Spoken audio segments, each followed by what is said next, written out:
안녕하십니까. 최영일의 시사본부 시작합니다. 세계보건기구 사무총장이 성탄절과 연말연시 모임을 취소해달라 간곡하게 호소를 했습니다. 차분하고 안전한 시간을 잘 보내기 위한 노력이 필요한 시점이죠. 자, 우크라이나에는 전운이 감돌고 있고요. 이 때문에 천연가스 가격이 치솟으면서 물가 우려가 커지고 있습니다. 이 요소수 사태에서 봤듯이 전 세계가 공급망으로 연결돼 있는 상황입니다. 자, 마침 오늘은 딱 30년 전 소련이 공식적으로 소멸한 날입니다. 자, 미소 냉전 체제로 나뉘어 있던 동구권, 서구권 이러한 구도가 해체된 건데요. 자, 21세기 지금은 미중 세력 간 기싸움에 세계 경제가 휘청휘청 하고 있죠. 자, 이런 혼란한 와중에 대한민국 호를 이끌 지도자가 되겠다는 대선 후보들 가족 문제로 공방 벌이고 있는데요. 자, 김종인 국민의힘 총괄선대위원장이 네거티브 말고 정책 선거하자 이렇게 나서자 이재명 후보 측은 그것이 바로 우리 주장이다 이렇게 맞받아치고 있습니다. 정말 정책 대결 보고 싶습니다. 꼭 해주십시오. 최영일의 시사본부 출발합니다.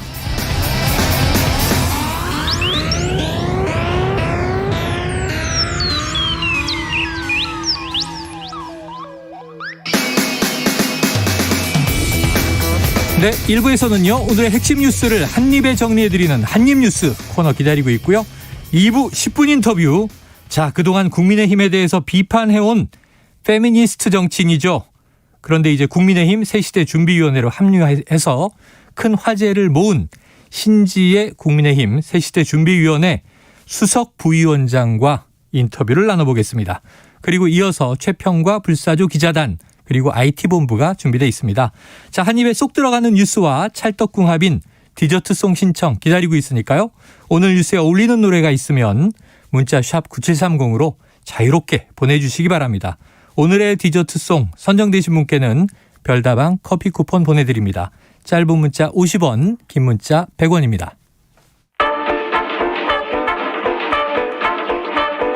최영일의 시사본부 한입뉴스. 오늘의 핵심 뉴스를 한입에 정리해드립니다. 한입뉴스 시작해보죠. 박정호 오마이뉴스 기자, 오창석 시사평론가 나와 계십니다. 어서 오세요. 안녕하십니까. 야, 오늘 첫 번째 소식은 이건데요. 아들 논란인데 네, 이재명 후보 아들 논란이 아니에요. 그렇습니다. 예, 이게 청와대 민정수석의 아들이 입사 지원서에 뭐라고 썼는데 네, 아버지가 사의를 표했습니다. 어떻게 된 일입니까? 네, 이 김진국 청와대 민정수석의 아들이 여러 기업에 낸 입사 지원서에 아버지가 민정수석이다 어허. 이런 내용을 직접적으로 쓴 거예요. 네. 그러니까 아들 김모 씨가 최근 한 업체 금융 영업직에 지원하면서 성장 과정에 뭐라고 썼냐면 아버지께서 김진국 민정수석입니다. 네. 라고만 적었고요. 한 줄. 그렇습니다. 네. 학창 시절 항목에는 아버지께서 많은 도움을 주실 것이다 아이고. 라고 썼고 또 성격의 장단점 이 항목에는 제가 아버지께 잘 말해 이 기업의 꿈을 이뤄드리겠다. 네. 각각 적었다고 합니다. 경력상에 좀 보면 한번 믿어보시라.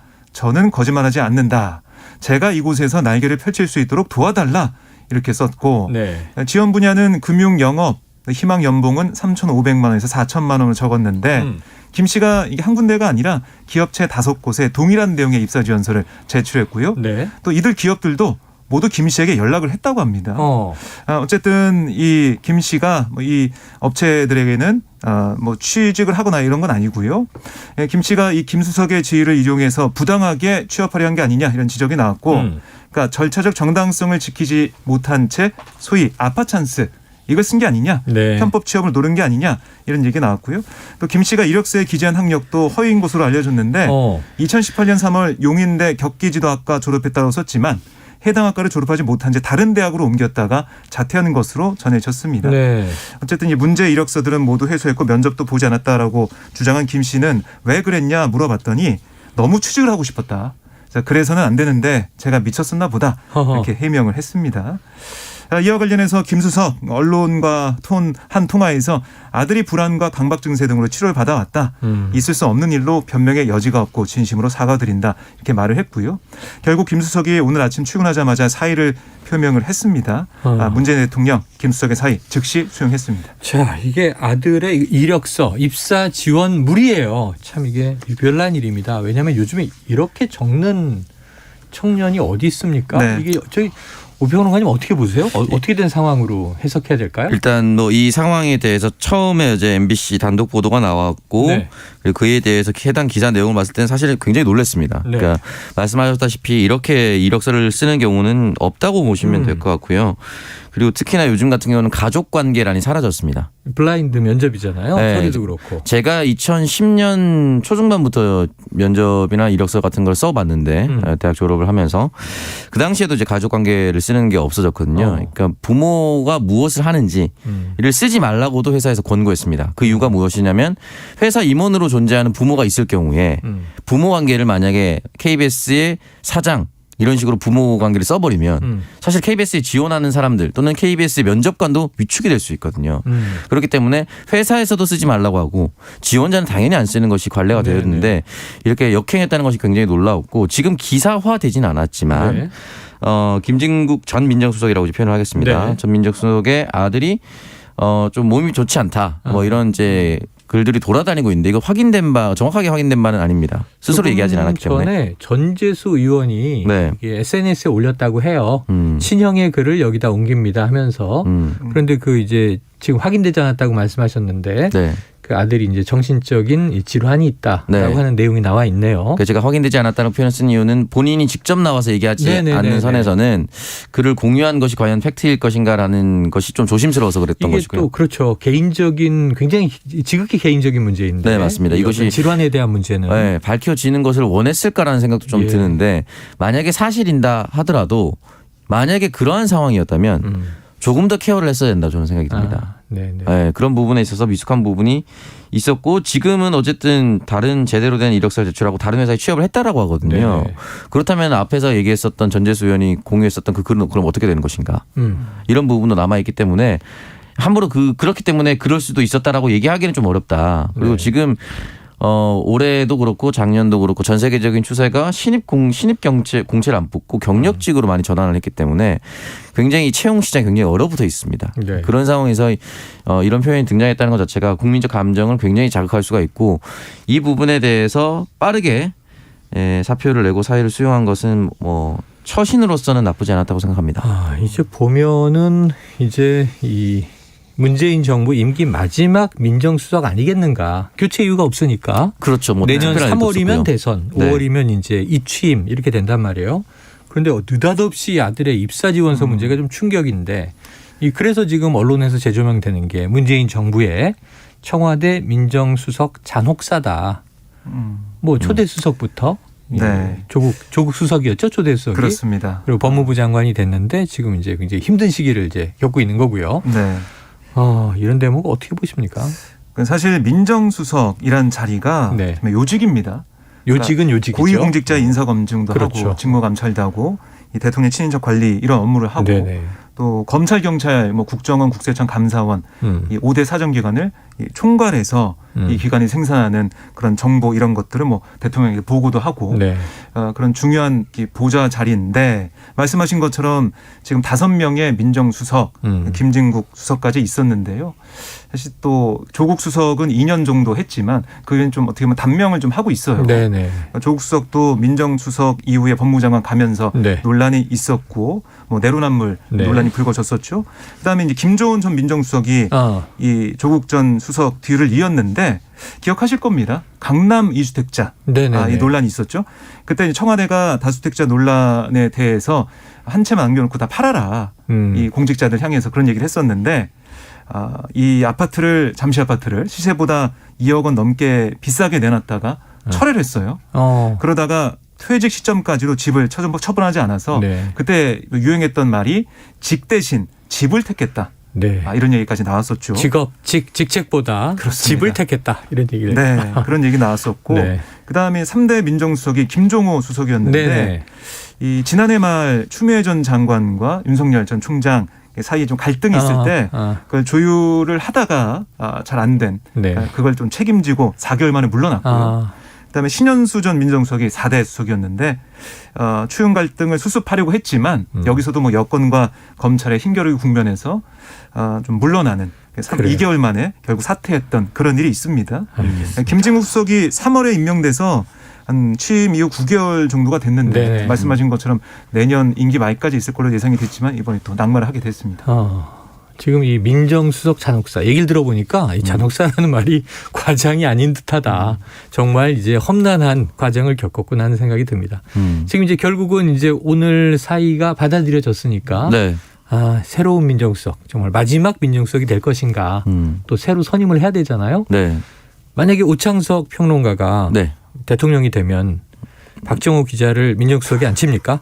박정우 기자 네. 저 땅끝 마을로 가서 우리나라 지역을 어떻게 하면 활성화시킬 수 있을지 아주 소중한 기회를 드리고 지역 활성화와 그거 네. 귀향이라고 부르는 거예요. 귀향. 보내보려고 그러는군요. 넘어가도록 하죠. 네, 죄송합니다. 제가 괜한 걸 물어봐서 자산어보가 생각이 나네요. 영화. 자, 이 왜 얘기를 드렸냐면 지금 같은 조직 내에서 갈등이 격화되고 있는 상황이 있어요. 지금 이 시간도 좀 불안불안합니다.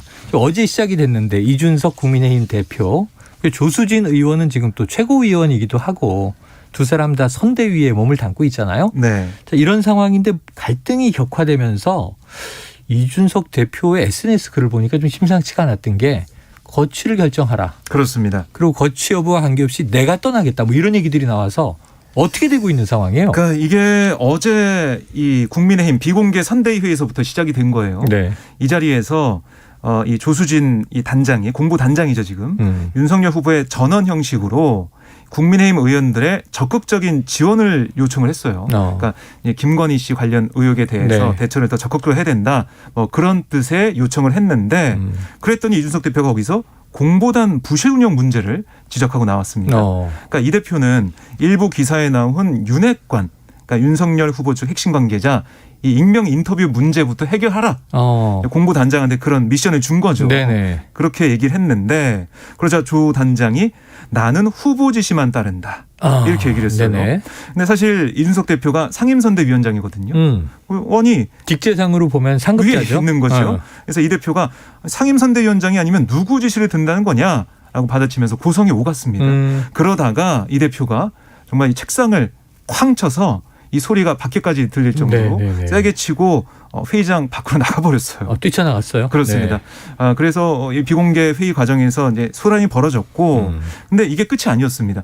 그 저녁에 어떤 일이 있었냐면 이 대표가 페이스북에 이 조 단장이 발신으로 된 메시지 이 캡처 사진을 올렸어요. 네네. 근데 어떤 내용이냐면 이준석 황당한 이유로 난동, 정신건강 우려된다. 지금이라도 사퇴시켜야라는 제목의 한 유튜브 방송 링크가 들어있었습니다. 네네네. 네, 그걸 캡처해서 올린 거예요. 도대체 조 단장은 왜 공보 업무에 집중 못하고 이준석 정신건강을 걱정하는 이 링크를 복수의 언론인에게 전송하고 계신가? 기자들에게 보냈다는 거죠, 그렇습니다. 링크를? 그걸 받아서 윤석 대표가 올린 거예요. 기자한테 이런 걸 보내고 있냐. 조수진 단장이. 그렇습니다. 그러면서 알아서 거취 표명을 하라. 이렇게 비판을 했습니다. 네. 그랬더니 조수진 단장이 사과를 했어요. 네. 뭐라고 사과했냐. 여유가 없어 벌어진 일이지만 너무 바빴다는 거예요. 뭐 연락도 많이 오고 그러다가 여유가 없어 벌어진 일이지만 이유를 막론하고 잘못된 것이다. 이준석 대표님에게 사과드린다라고 적었습니다. 사과를 했네요. 사과를 해서 이게 정리다 했더니 오늘 아침 일찍 이준석 대표가 이 사과한 이 링크 그 글을 캡처해서 올린 다음에 아침에 일어나 사과 같지도 않은 사과 해놓은 걸 보니 기가 찬다. 깔끔하게 거취 표명하라. 이렇게 거듭 당직 사퇴를 요구했습니다. 자, 이 상황에서 보면은 이제 조수진 의원이 아까 사과문을 최종적으로 올리긴 했는데 너무 바쁘다는 사람이 그 유튜브의 내용과 출처도 확인하지 않고 그냥 연락이 계속 왔던 기자 3명에게 이 링크 보세요, 이 링크 보세요, 이 링크 보세요 날렸는데 조수진 의원은 SNS에 그렇게 써놨어요. 이게 오늘 아침 상황이 잘 정리가 돼 있다는 유튜브라고 해서 내용도 안 보고 보냈다. 근데 그 내용인즉 이준석 대표의 정신건강이 심히 우려된다. 뭐 이런 내용이 있다는 거잖아요. 이 대표 입장에서는 납득하기 어렵죠. 매우 부적절한 해명입니다. 이 사건의 발단도 조수진 의원이고 증폭시키는 거고 있는 것도 조수진 의원인데 반대로 좀 질문을 드리고 싶은 게 국회의원이 되기 전에 기자 조수진은 이렇게 팩트체크도 안 하고 일을 했을까요? 기자였죠. 기자였습니다. 이거는 거짓말이고요. 언론인이었는데. 조수진 의원이 이렇게 한 게 한두 번이 아닙니다. 첫 번째 뭐냐, 국회의원 재산 신고할 때 네. 등록하고 영입되고 비례대표 할 때 너무 바빠서 재산 누락했다. 그때 바쁘다 그랬네요. 그때도 여유가 없었다고 했죠. 전형적인 똑같은 핑계입니다. 그렇기 때문에 자신이 어떤 불리한 상황에 몰렸을 때, 궁지에 몰렸을 때 똑같은 여유가 없었다, 바빴다, 시간이 없었다, 경황이 없었다 이런 표현을 쓰거든요.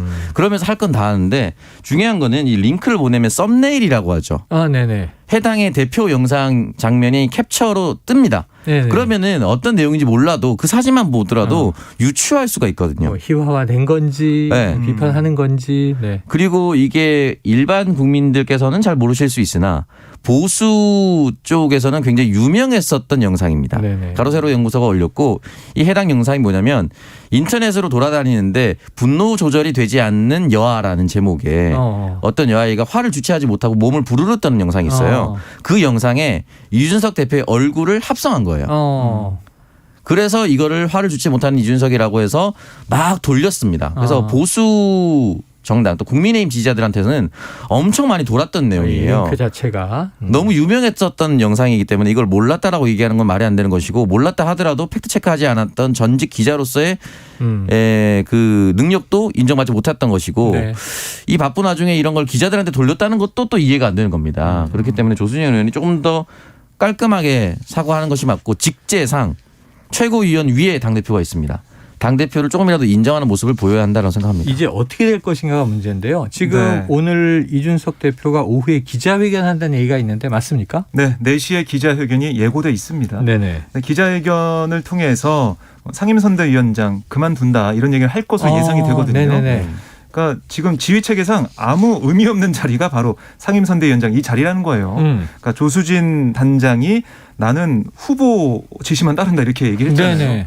이게 제 느낌상은 윤석열 후보가 나는 사람에 충성하지 않는다 그 느낌이 나는 말인 것 같기도 네. 한데, 사실 어제 윤석열 후보가 군부대 방문할 때 이 오전에 있었던 선대위 비공개 회의에 있었던 네. 이 두 사람의 충돌에 대해서 얘기를 들었어요. 질문 받았습니다. 예. 근데 거기서 민주주의는 원래 이런 거다 이렇게 얘기했거든요. 민주주의다. 네, 그러니까 그걸 들으면서 저는 아니 그러면 조수진 단장 편을 들은 건가 하는 생각이 들었습니다. 왜냐하면 직제상 위에 있잖아요. 그러니까 하극상일 수 있는데. 그렇습니다. 부장을 향해서 항명이나. 팀장을 향해서 팀원이나 뭐 대리인 뭐 사람이 네네. 치받은 거예요. 근데 그걸 뭐 민주주의니까 그럴 수밖에 그렇게 볼 수도 있다라고 그런 거다라고 얘기하고 넘어간 것 자체가 글쎄요 조수진 단장의 힘을 실은 게 아닌가 생각합니다. 아무래도 이 하극상에 매우 민감한 오마이뉴스 차장 박정훈 기자 아닌가.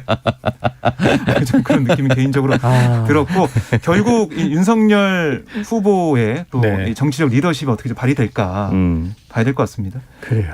결국 또 울산에 가서 불고기집에서 또 회동을 할지. 많은 청취자님들이 깜짝 놀랐을 것 같아요. 네. 평기자인 줄 알았는데. 네.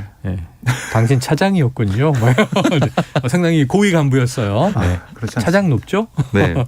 자, 그런데 이 와중에 지금 오늘 4시에 만약에 이준석 대표가, 당대표는 유지하더라도 이 상임선대위원장을 져버린다면, 지금 조수진 단장에게는 오히려 당신 거취 표명하시오 그랬는데 그 다음에 나온 얘기가 조 의원의 거취 문제와 상관없이 내가 선대위에서 나가겠다 이런 취지 얘기를 했던 거잖아요. 그렇습니다. 오늘 언론에도 추정이 되는 거죠 지금? 그렇습니다. 오늘 일부 언론에도 이 상임선대위원장 그만두겠다 이런 얘기를 했어요. 네, 그래서 그게 좀 공식적인 발표로 나오지 않을까 선대위에서 생각이 듭니다. 빠진다. 네. 대표전이 유리하지만 선대위에서 빠지겠다. 네, 그렇게 되면은 윤 후보와 같이 거의 수행하다시피 다니면서 또 마이크의 많은 부분들 당의 입장은 이준석 대표가 피력하고 그랬는데 이게 또 어떻게 될지도 모르겠고. 이게 국민의힘 지지자들 입장에서 참 짜증날 겁니다. 네네. 왜냐하면은 한마음 한뜻으로 정권 교체를 위해서 노력해도 모자랄 판에 될까 말까인데. 하루가 멀다 하고 1, 2주만 지나면 싸우고 있고 특히나 흔히 말하는 이제 당 지도부들끼리 이렇게 드러내고 공개적으로 싸우고 있으니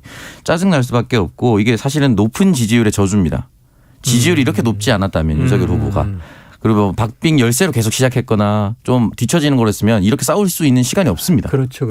바로 뭉쳐서 어떻게든 하고 한 모습으로 보여야 할 텐데 지지율이 높고 이렇게 해도 이기고 저렇게 해도 이길 것 같은데 라고 생각을 하고 있으니 아마 이렇게 자중질환에 계속해서 빠져 있지 않을까. 근데 과연 이 모습이 진짜 내년까지 이어진다고 했을 경우에는 중도 민심은 굉장히 크게 돌아설 가능성이 높습니다. 그런데 지금 모든 공식적인 자리에서는 떠났던 지금 장제원 의원은 또 이런 얘기를 했어요. 자, 이준석 옹졸한 자기 정치, 조수진 후보 팔지 말라. 그럼 이게 두 사람을 다 이제 그렇습니다. 비판한 건가요? 네, 양비론? 작심 비판을 했는데요. 네. 장재현 의원이 이 한마디 하겠다라고 포문을 열었어요. 당 선대위가 후보를 위한 선대인지 자기 네네. 정치를 위한 선대위인지 기가 찬다. 당대표와 공보단장이 이틀째 난투를 벌이고 있다라고 지적을 했고 이준석 대표를 향해서는 티끌 만한 억울함도 감내지 못하겠다는 당대표의 옹졸한 자기 정치가 선대위를 얼마나 이기적으로 만들고 있는지 알아야 한다. 그러니까 후보를 위해 또 선대위 조직의 안정을 위해 조그만 억울함이나 답답함 이건 좀 인내하면서 네네. 구성원들을 다독이면서 가면 안 되겠냐. 이준석 대표를 겨냥했고요. 또 조수진 최고위원을 향해서는 공보단장이라는 분이 어디서 함부로 후보의 뜻을 팔고 다니냐. 당대표를 공개적으로 비판하려면 분명한 명분이 있어야지 당장 사과할 일을 왜 하느냐. 네. 꼬집었습니다. 그러면서 이런 얘기도 했어요. 적어도 앞에서 한 판 붙었으면 뒤에서 영상 돌리는 짓거리는 하지 말아야 하는 거 아니냐. 이렇게도 강하게 지적을 했습니다. 그러네요. 네. 자, 이렇게 그런데 문제는 이 말이 다 옳아 보이는데 네. 장지원 의원이 했다고 하니까 네. 지금 또 뭐 의도가 있는가 하는 생각도 드는데. 그러니까 이런 얘기를 네. 쓰자마자 이제 사람들이 또 장재원 다시 등판론 그러니까요. 또는 실세론, 그러니까 또 한다라고 윤핵관론 했었는데. 네, 이렇게 나오고 있거든요. 그래요. 결과적으로 이렇게 난사할 수 있는 건 역시 후보와 가장 가깝기 때문에 그럴 수 있는 거 아니냐. 네. 이런 얘기를 들을 수밖에 없습니다. 자, 윤석열 후보의 입장 궁금하고 이게 수습돼야 할 문제가 터진 것으로 보여지고요. 자, 오늘 4시에 이준석 대표가 공개적으로 입장 표명을 하면 저희가 내일 또 이 시간에 다루도록 하겠습니다. 자, 지금 12시 42분을 향해 가고 있습니다. 점심시간 교통정보 듣고 올게요. 교통정보센터에 이현 리포터 나와주세요. 네, 먼저 고속도로 사고 소식인데요. 중부 내륙고속도로 창원 쪽으로 감곡 부근에 사고 있습니다. 1차로에서 승용차 사고를 처리 중이라 여주 분기점부터 7km가량 영향을 받고 있습니다. 중앙고속도로는 부산 방향 작업 정체 이어지는데요. 금대 2터널 부근 2차로가 작업 때문에 막히면서 1km가량 속도가 떨어집니다. 경부고속도로 서울 쪽으로 오산 부근의 정체 작업의 영향입니다. 그리고 달래내에서 반포 쪽의 정체 아직 풀리지 않았습니다. 서울 시내 많이 좋아졌고 또 계속 좋아지고 있는데요. 올림픽대로 잠실 쪽은 청담대교 부근 4차로에서 차선 긋는 작업하고 있습니다. 반포대교부터 속도가 떨어지고 있으니까 조심 운전하시고요. 강변북로는 방화에서 월드컵대교, 다시 마포에서 반포대교 쪽으로 막힙니다. 그리고 서부간선 지하도로 고속도로 쪽으로 나가는 길인데요. 지하차도 입구 1차로가 사고 때문에 막히면서 부근이 혼잡합니다. KBS 교통정보센터였습니다.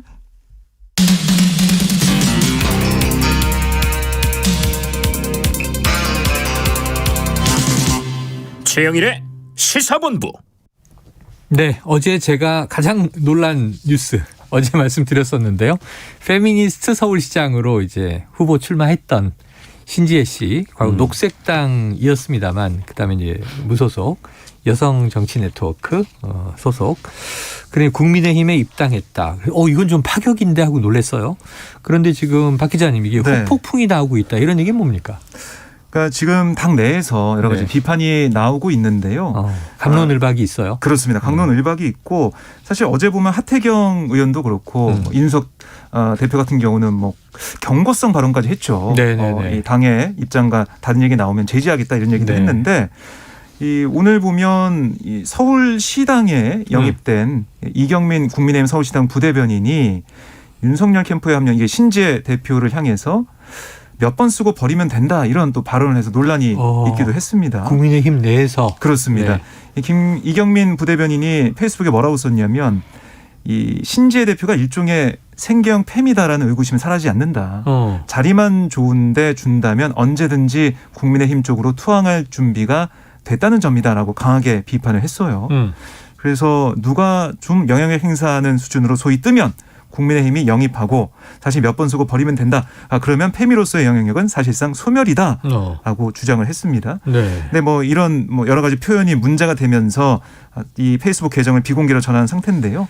이런 얘기가 좀 나오고 있고 특히 이 청년 이 정치인이라고 할까요? 이 당직자 사이에서도 여러 가지 비판이 나오고 있는데 네. 양준우 이 국민의힘 대변인 네네. 뭐라고 페이스북에 글을 올렸냐면 맛있는 비빔밥 한다고 손님을 모아놓고 잡탕밥 들이밀고 먹으라고 한다면 그게 바로 강매고 사기다. 불쾌해도 참고 돈 내는 손님이야 일부 있겠지만 그걸 정상적인 영업 방식이라고는 하지 않죠. 잡탕밥도 맛있게 만들 자신이 있다면 그냥 잡탕밥 맛집으로 정직하게 홍보하는 게 맞습니다.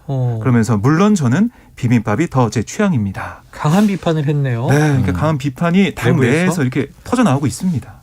잡탕밥은 지금 또 홍준표 의원도 어제 승편이기도 한데. 자, 그래서 어제 제가 신재 국민의힘 그럼 신재 씨가 국민의힘에 입당한 겁니까? 그래도 이게 입당인지는 확인되지 않았다. 어제 그랬는데 네. 이게 새시대위원회 수석 부위원장직은 수락했는데 그렇습니다. 또 이게 당의 본진에서는 또 이제 선대위에서는 입당 아니다. 네. 그런 거죠? 그렇습니다. 선대위에 들어온 게 아니라 외곽 조직인 새시대 준비위원회에 네. 들어간 거다. 맞습니다. 그럼 이게 확실히 국민의힘 사람이라고 보지 않는 시각도 지금 존재하는 거잖아요. 그러니까 저는 외연 확장을 위해서 열어둔 결과라고 생각이 드는데 제가 알기로는 새시대 준비위원회 김한길 위원장도 입당하지 않은 걸로 알고 있거든요. 네네네. 그러니까 이제 흔히 말해서 국민의힘 본질을 남겨두고 그 양옆에 이제 날개를 달기 시작을 하는 거겠죠. 오른쪽 날개도 한번 달아주고 왼쪽 날개도 한번 달아주고 사안별 이렇게 날개를 달기 시작을 하는 것 같은데 이게 양준우 대변인 말처럼 비빔밥이 될지 잡탕밥이 될지는 조금 더 지켜봐야 되겠지만 네네. 현재로서의 이 논란이나 파급력을 봤을 때는 굉장히 좋지 않은 신호인 건 확실한 것 같습니다. 그래요. 그리고 이 부분에 있어서 가장 큰 피해를 본 사람 누구일까? 전 두 사람이 네. 떠올랐어요. 한 사람은 김종인 총괄선대위원장. 왜냐하면 어제 개헌 얘기를 하고요. 네네. 네거티브 중단합시다라고 했다가 윤석열 후보가 무슨 네. 선대위원장이 네거티브 중단하자고 얘기를 해라고 맞부딪힌 게 있어요. 근데 이게 다 사라지고 신재 씨만 남았습니다. 아하. 저는 약간 김종인 총괄선대위원장을 묻어버릴 수도 있는 파급력이구나 이게 네네. 라는 생각이 들었고 두 번째는 뭐냐면 국민의힘 내부에서 페미니스트 운동을 했었던 사람들입니다. 그러니까 우리가 지금 큰 정치 선거인 대선을 앞두고 인재 영입할 수 있다고 생각을 합니다만 네. 인재 영입도 중요하지만 인재 발굴도 중요하거든요. 국민의힘 내부에서도 분명히 페미니스트 운동 또는 여성 인권을 신장하기 위해서 네네. 노력을 많이 해왔었던 남성 또는 여성 다 있을 겁니다. 네. 그 사람들을 다 등한시한 채로 외부에서 수혈하는 것으로 퉁치려고 했었던 이 부분이 네. 과연 어떤 파급력을 일으킬 수 있을까. 그리고 국민의힘 내부에서 여권 신장을 노력해서 신장을 하기 위해서 노력했었던 사람이 네. 신재 씨와 화학적으로 결합을 잘할 수 있을까. 서로가 서로를 받아들일 수 있을까. 이 부분이 남아있기 때문에 어제는 어쨌든 저는 신지혜 수석 부위원장의 날이었다. 어떠한 의미로든. 그래서 오늘 2부 첫 코너죠. 10분 인터뷰에서 신지혜 국민의힘 지금 새시대 준비위원회 수석 부위원장을 전화로 직접 연결해 보겠습니다. 궁금한 지금 논란이 많거든요. 직접 다 여쭤보고 한번 직접 본인의 답을 들어보도록 하고요. 다음 뉴스를 보도록 하죠. 자, 김부겸 총리입니다. 양도세 중과 유예. 이거 지금 이재명 후보가 제안을 한 건데 그렇습니다. 당내 분위기가 녹록하지 않았어요. 네. 그런데 이 총리가 정면 반박을 했군요. 네, 김부겸 총리가 오늘 라디오에서 뭐라고 했냐면 그러니까 이 양도세 중과 유예를 하면 네. 이재명 후보 얘기는 매물이 나올 거다.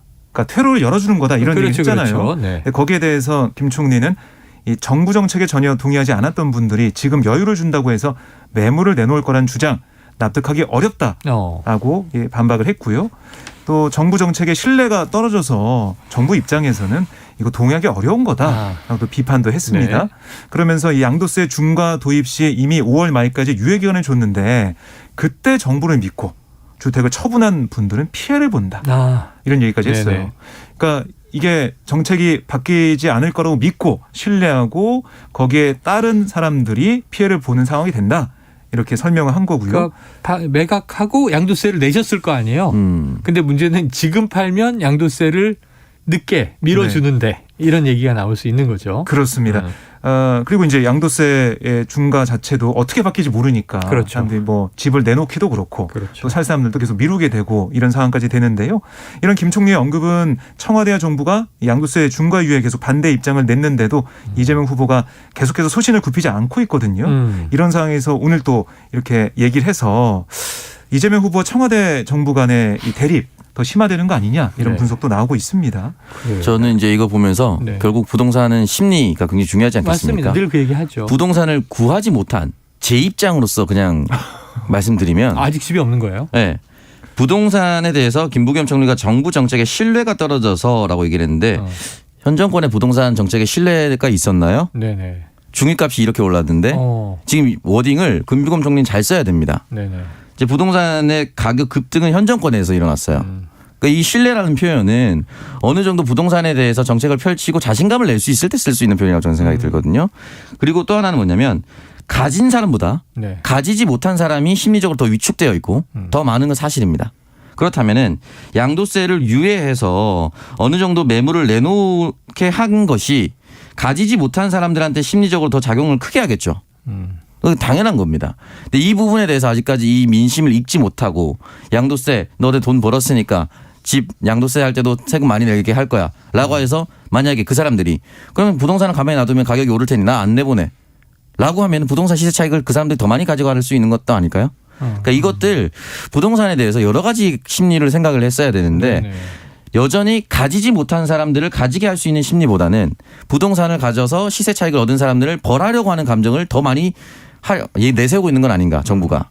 이 부분에 대해서는 좀 생각과 고민을 좀 많이 할 필요가 있다고 생각합니다. 자, 이미 뭐 비슷한 이야기를 양도세 중과를 유예해도 이미 지난 5월까지 본 바 집이 매물로 별로 나오지 않았지 않느냐, 효과가 없었지 않느냐 하는 걸 윤호중 원내대표가 이제 언급한 바가 있었죠. 네. 총리가 이야기를 하니까 더 무게가 실리고 그럼 이게 차기 대권 주자와 지금 이제 현 정부가 일정 부분 부동산 관련해서 충돌하는 거 아닌가 이런 또 우려가 나오는데 지켜볼 대목입니다.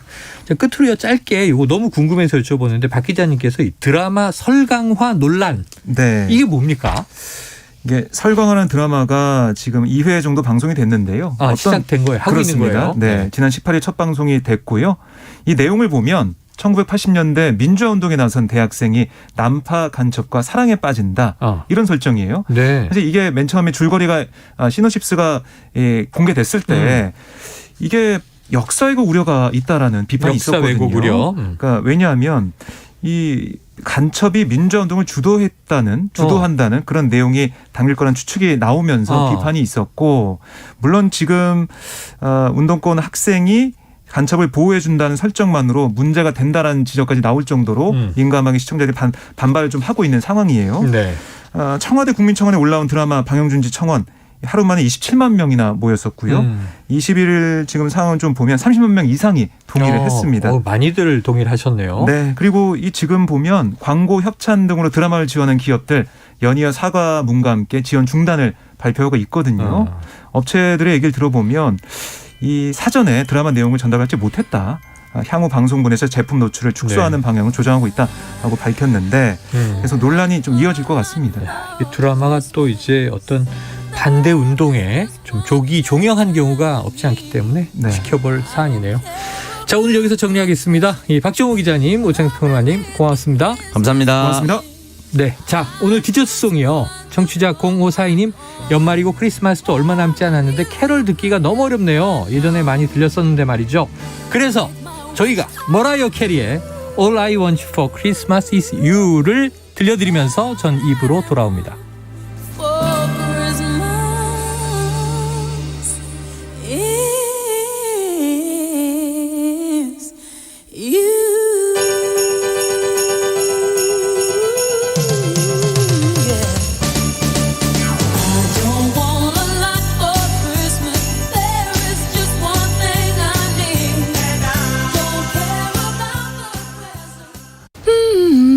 여행 간다더니 신났네. 오랜만에 비행기 타니까 짐 싸는 것도 재밌어. 그런데 기내 반입 금지 물품은 체크했어? 그럼 항공보안 365 앱으로 헷갈리는 반입 기준 미리 다 확인했지. 해외여행 갈 때 액체류는 위탁 수화물로 보내기. 라이터랑 보조 배터리는 위탁 수화물로 보낼 수 없으니까 1인당 객실 휴대 반입 가능 개수를 꼭 확인해야 해. 어디서? 항공보안 365 검색해봐. 우리 모두의 안전하고 편안한 비행을 위한 이 캠페인은 한국교통안전공단, 한국공항공사, 인천국제공항공사가 함께합니다. 안녕하세요. 환경부 장관 한정혜입니다. 여러분은 환경을 지키기 위해 어떤 실천을 하고 계신가요? 저는 3년차 직장인 서정익입니다. 저의 아침은 팀원들과 텀블러를 들고 카페에 가는 일로 시작됩니다. 환경을 지키기 위한 저의 제안에 팀원들이 기꺼이 동참한 것인데요. 처음엔 세척이 귀찮다며 투덜대던 과장님도 그동안 우리가 줄인 플라스틱 컵이 무려 1000개나 된다는 사실에 뿌듯해하시더라고요. 게다가 커피값도 할인되니까 지갑에게도 지구에게도 참 좋은 일이죠. 여러분의 작은 관심과 참여로 더 나은 환경을 만들어 갑니다. 이 캠페인은 환경부와 함께합니다.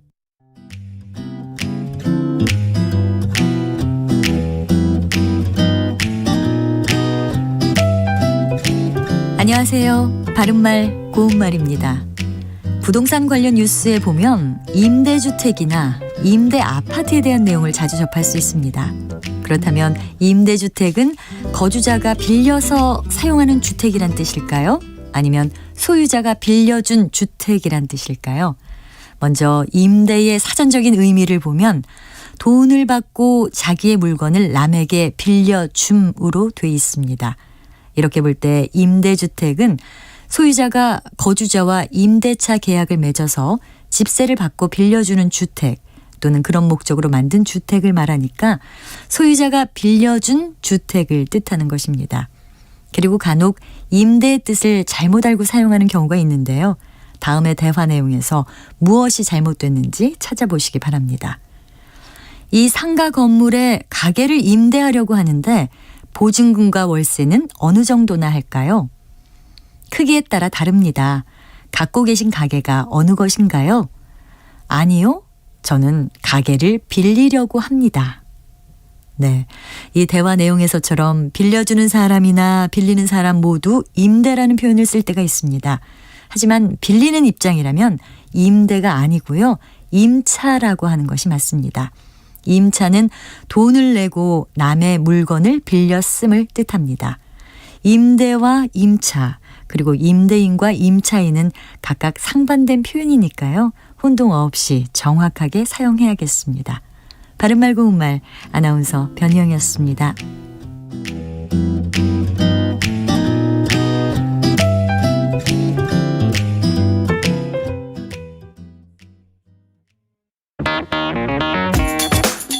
시사는 뜨겁다.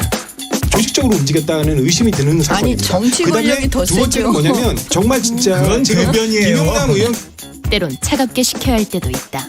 그러니까 너는 죄가 있어. 이렇게 판단하는 건 잠시만요. 이제 그만 문제라고. 제가 끊고 가겠습니다. 시사는 시원하다. 이처럼 소가 화장실을 이용하면 배설물을 한 곳에서 처리할 수 있으니까 온실가스 배출량을 획기적으로 줄일 수 있다고 하는군요. 시원한 바람처럼 기분 좋은 소식이 있다.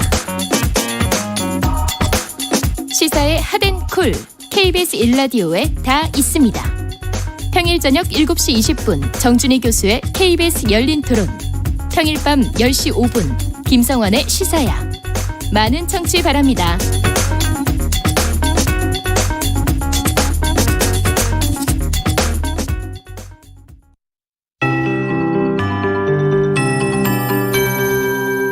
KBS 58분 날씨.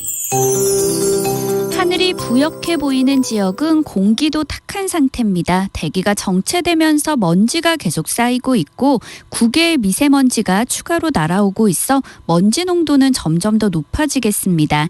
오늘 강원 영동과 제주도를 제외한 전국의 초미세먼지 농도가 종일 나쁨을 보이겠고요. 제주도도 밤 한때 공기가 탁해질 전망입니다. 또 낮 동안 먼지와 안개가 뒤엉킨 부연 먼지 안개가 끼는 곳이 많겠습니다. 이 먼지 안개 위로는 맑은 하늘이 펼쳐지겠고요. 한낮 기온은 서울 8도, 대전 13도, 강릉, 광주, 대구 14도, 부산 15도, 제주 17도 등으로 오늘도 평년 기온을 5도 안팎 웃돌며 초겨울 날씨 같지 않게 포근하겠습니다. 한편 지금 동해안 지역에는 건조주의보가 발효 중이어서 불조심하셔야겠습니다. 내일은 아침에 다시 영하권으로 내려가 오늘보다 기온이 떨어져 춥겠지만 금요일 아침까지는 예년 기온을 웃돌겠습니다. 하지만 금요일 낮부터 찬바람이 강하게 불면서 기온이 크게 떨어져 성탄절인 토요일 아침에는 서울이 영하 9도까지 내려가겠고요. 일요일에는 서울 영하 13도, 부산 영하 7도까지 떨어지며 강추위가 찾아오겠습니다. 추위는 다음 주 초반까지 이어질 전망입니다. 현재 서울의 기온은 7.4도입니다. 송소진입니다.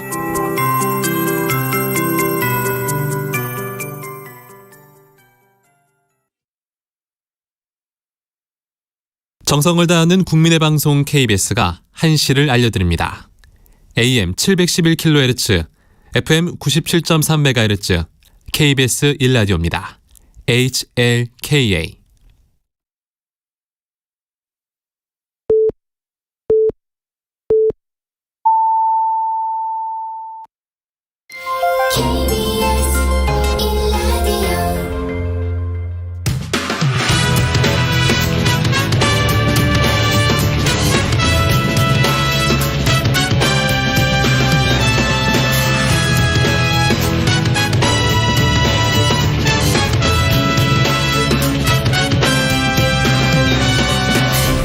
KBS 1라디오 최영일의 시사본부.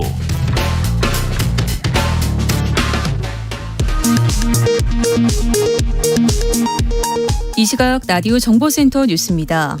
문재인 대통령은 코로나19 확산세와 관련해 오미크론 변이가 조만간 대세가 될 수 있다는 점을 염두에 두고 대비해 나가야 한다고 밝혔습니다. 문 대통령은 오늘 국무회의 모두 발언에서 코로나는 조금이라도 빈틈을 보이면 언제든 확산할 수 있다며 이같이 말했습니다. 국민의힘 윤석열 대선 후보는 코로나19 상황과 관련해 국난이라 할 수 있고 국가의 최고 의사결정권자인 대통령의 오판이 부른 참사라고 비판했습니다. 더불어민주당 이재명 대선 후보는 다주택자 양도세 중과 유예와 관련 정부와 서로 상의가 안 되면 몇 달 뒤 대통령 선거가 끝난 후에 얼마든지 할 수 있다고 밝혔습니다.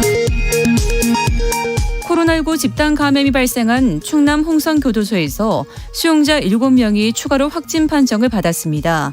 이에 따라 지금까지 홍성교도소에서 발생한 코로나19 확진자는 직원 3명과 수용자 61명 등 모두 64명으로 늘었습니다. 지난해 육아휴직을 한 부모가 17만 명에 육박해 10년 전보다 2배 정도 늘어난 것으로 나타났습니다. 이 가운데 아버지 육아휴직자 비중은 처음으로 20%를 넘었습니다. 지금까지 라디오 정보센터 뉴스 정한나였습니다.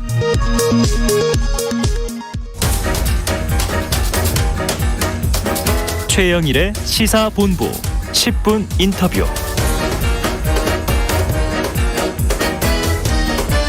네, 단 10분 동안 이슈의 핵심을 10분 짚어드리는 10분 인터뷰 시간입니다. 자, 어제 국민의힘 새시대 준비위원회가 깜짝 놀랄 영입 소식을 발표했습니다. 하루 종일 화제였는데요. 조금 전에도 저희도 다뤘고요. 이 페미니스트를 자처해왔고 진보정당인 녹색당 대표를 지냈습니다. 최근까지도 국민의힘에 대한 비판의 목소리를 크게 냈는데, 자, 어제 전격적으로 국민의힘 윤석열 후보 직속 새시대 준비위원회 수석 부위원장으로 합류한 신지혜 한국여성정치네트워크 대표 전화로 연결해 봅니다. 자, 신지혜 수석 부위원장님 나와 계시죠? 예, 안녕하세요. 신지혜입니다. 네, 안녕하세요. 자, 네. 저희가 어제 방송에서 신지혜 수석 부위원장님을 한번 인터뷰 해보겠다 그랬는데 오늘 연결이 잘 됐습니다. 네. 감사드리고요. 네, 감사합니다. 네, 자, 이전 행보와 사뭇 다른 선택을 하셨는데 보통 이럴 때 예고나 전조가 있는데 워낙 전격적이라 많이들 놀랐어요. 이 선택의 네. 이유를 좀 말씀해 주시죠.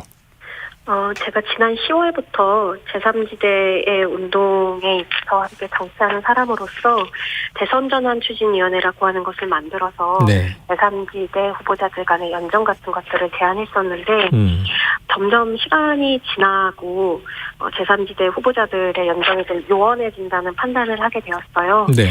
근데 대선의 일정을 제가 바꿀 수가 없잖아요. 그렇죠. 3월 9일 대선은 계속 다가오고 있고 이 똑같은 이 양당 안에서 선택을 해야 될 수밖에 없는데 어떤 게 국민과 그리고 저 시민으로서 여성으로서 청년으로서 어떤 선택이 가장 좋은 선택일까를 고민하다가 네. 윤석열 후보를 뵙고 정권 교체와 새로운 시대를 열어가겠다라고 하는 확신을 좀 듣고 고심 끝에 결심하게 됐습니다. 시간은 다가오고 제3지대가 쉽지 않았다. 말씀하신 대로 불과 9일 전까지만 해도 그동안 국내 현안에 대한 위기를 느끼고 해법을 강구하고 있는 것은 제3지대다 이렇게 얘기하시면서 거대 양당 독식을 깨고 안철수, 심상정, 김동연 후보 이 행보를 기대하는 대선 전환 추진위원회 활동을 해오셨던 거죠. 말씀하셨던 대로. 네. 그런데 이제 이 제3지대 함께 활동했던 김수민 평론가가 강하게 비판하고 나섰어요. 그럼 앞으로 제3지대 활동은 이제 접으시는 건가요? 아니요. 제가 제3지대에서 운동을 계속 했었던 사람이기 때문에 그 노선이나 행보는 바뀌지 않을 거예요. 네. 제가 어찌할 수 없는 그리고 어떤 개인이 어찌할 수 없는 대선이라고 하는 시간표는 이미 주어져 있고 네. 여기에서 저는 민주당이 다시 한번 재집권을 하게 되면 한국이 퇴보하는 길로 빠지게 된다고 생각해요. 네. 예를 들면 지난 몇 년 동안 민주당이 촛불혁명 이후에 약속했던 것들이 제대로 지켜졌나 그것도 지켜지지 않았고 저는 여성운동을 해왔었던 사람으로서 민주당의 안희정, 오거돈, 박원순 계속 연속해서 이어지는 성폭력 사건들과 그것에 대한 대처 그리고 피해자를 향한 2차 가해 행보들을 보면서 이 당이 다시 집권하게 된다면 괴물 같은 정권이 만들어질 것이다라는 판단을 하게 됐습니다. 저 많은 여성 시민들이 안전을 보장받고 성폭력 피해에 시달리지 않고 움츠리지 않을 수 있는 최대한의 가장 가능성 있는 현실적인 선택은 윤석열 후보라는 판단을 하게 됐습니다. 네, 지금 말씀하신 것처럼 그러니까 이제 제가 이해한 바로는 정권 교체가 이루어져야 대한민국의 여성들이 더 많은 안전을 보장받을 수 있다. 이런 이제 메시지로 들리는데 그러면은 지금 요 말씀에서는 이제 윤석열 후보는 그것을 해낼 것 같고 이재명은 그 민주당 아까 언급하신 사례들과 따라서 이재명은 해내기 어려울 것이다 이렇게 보시는 건가요? 네, 저는 그렇게 생각합니다. 예를 들면 몇 가지 포인트들이 있었는데요. 박원순 시장 사건 때 과연 이재명 후보가 얼마만큼 이야기를 했나, 피해자의 곁에 섰나, 오히려 박원순 시장 곁에 있었던 2차 가해 행보를 보이셨던 분들이 지금 이재명 후보의 캠프 안에 계시거든요. 근데 그분이 대통령이 되시면 피해자는 어떻게 살아남을 수 있겠어요. 그리고 또 이거는 여성 일반들에게 보내는 메시지가 되기도 하는데 정치권이라고 하는 것은 그리고 대통령 정치인이라고 하는 것은 전 끝에서 끝까지 피해자와 소수자의 편에 서는 집단들이어야 한다고 생각해요. 근데 약속했던 것과는 달리 정책한 것과는 달리 계속해서 반대되는 행보를 보이시고 오히려 피해자에 대한 공격을 이어가고 위법과 편법을 일삼고 하는 것들은 책임감 있는 행보도 아니었을 뿐더러 본인들이 했었던 약속을 모두 다 부정하는 행보였다고 생각합니다. 그래서 이재명 후보께서는 그 여성 폭력과 안전을 담아내지 못할 거라고 저는 생각합니다. 담아내지 못할 것으로 판단했다. 자, 이 이수정 공동선대위원장이요. 이 국민의힘 측이죠. 이 신수석 부위원장의 합류 결정에 대해서 이렇게 해석을 했어요. 자, 이재명 후보 아들의 성매매 의혹이나 도박 관련 인터넷 활동이 영향을 미쳤을 것이다. 어떻게 좀 일리 있습니까? 네, 저는 그것도 하나의 계기 중에 하나였습니다. 물론 그게 모두가 다 모든 이유가 되지는 않겠지만 지금 이재명 후보님의 아드님께서 만약 의혹을 받는 대로 성매매를 하신 것이 사실이라면 저는 그것은 범죄라고 생각하거든요. 물론 그것이 사실인지를 확인을 해야 하겠지만 근데 그 전에 이미 여러 번 크게 성폭력 사건들이 벌어졌기 때문에 그냥 자시할 수 없는 일이라고 생각합니다. 네, 이게 전적인 이유는 아니었을지라도 하나의 요인이 된 것은 사실이다 이렇게 말씀을 하셨습니다. 자, 과거에는요. 그런데 이제 이 보수정당, 보수정신들을 많이 비판해 오셨기 때문에 이 어제 행보가 더 놀라움을 줬을 텐데 윤석열 후보에 대해서 이제 조폭에 또 비유하신 적도 있고요. 이준석 당대표를 또 히틀러로 표현하신 적도 있고요. 이 또 많이 회자된 얘기인데 국민의힘 술자리는 이 전제가 있습니다만 이 충격과 공포 그 자체일 것이다. 이런 비판도 하셨었고. 자, 그럼 상당히 대척점에 섰던 인물들과 정권 교체를 위해서 함께 움직인다. 손을 잡는다. 이게 좀 힘들지 않을까 싶은데 힘들 거라고 생각하십니까? 잘 될 거라고 생각하십니까? 저는 정치라고 하는 건 못 만날 상대가 없고 대화 못할 일이 없다고 생각해요. 네, 단지 그것이 공공선을 향해 있는가가 굉장히 중요하다고 생각하는데요. 제가 윤 후보님을 만나 뵈니까 생각했던 것과는 달리 화면에서 지금 보는 것과는 달리 굉장히 경청을 하시고 자신의 의견들을 충분히 들으면서 수정해 나가시더라고요. 네.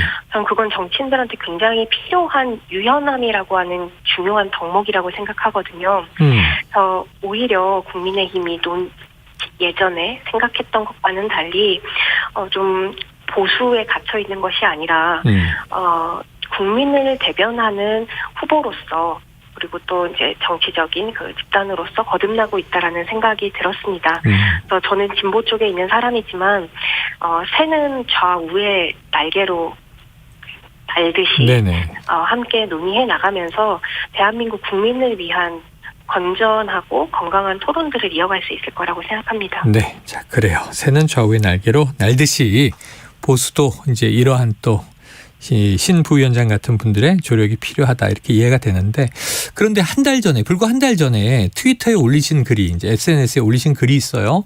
네. 국힘은 페미니스트들의 대안이 될 수 없죠 이렇게 얘기하셨는데 네. 윤석열 후보가 조폭 같다 이런 인상평을 하셨지만 인상평과 다르게 만나보니까 경청도 하고 유연하다 느끼신 것처럼 그럼 지금 국민의힘이 페미니스트들의 대안이 될 수 있습니까?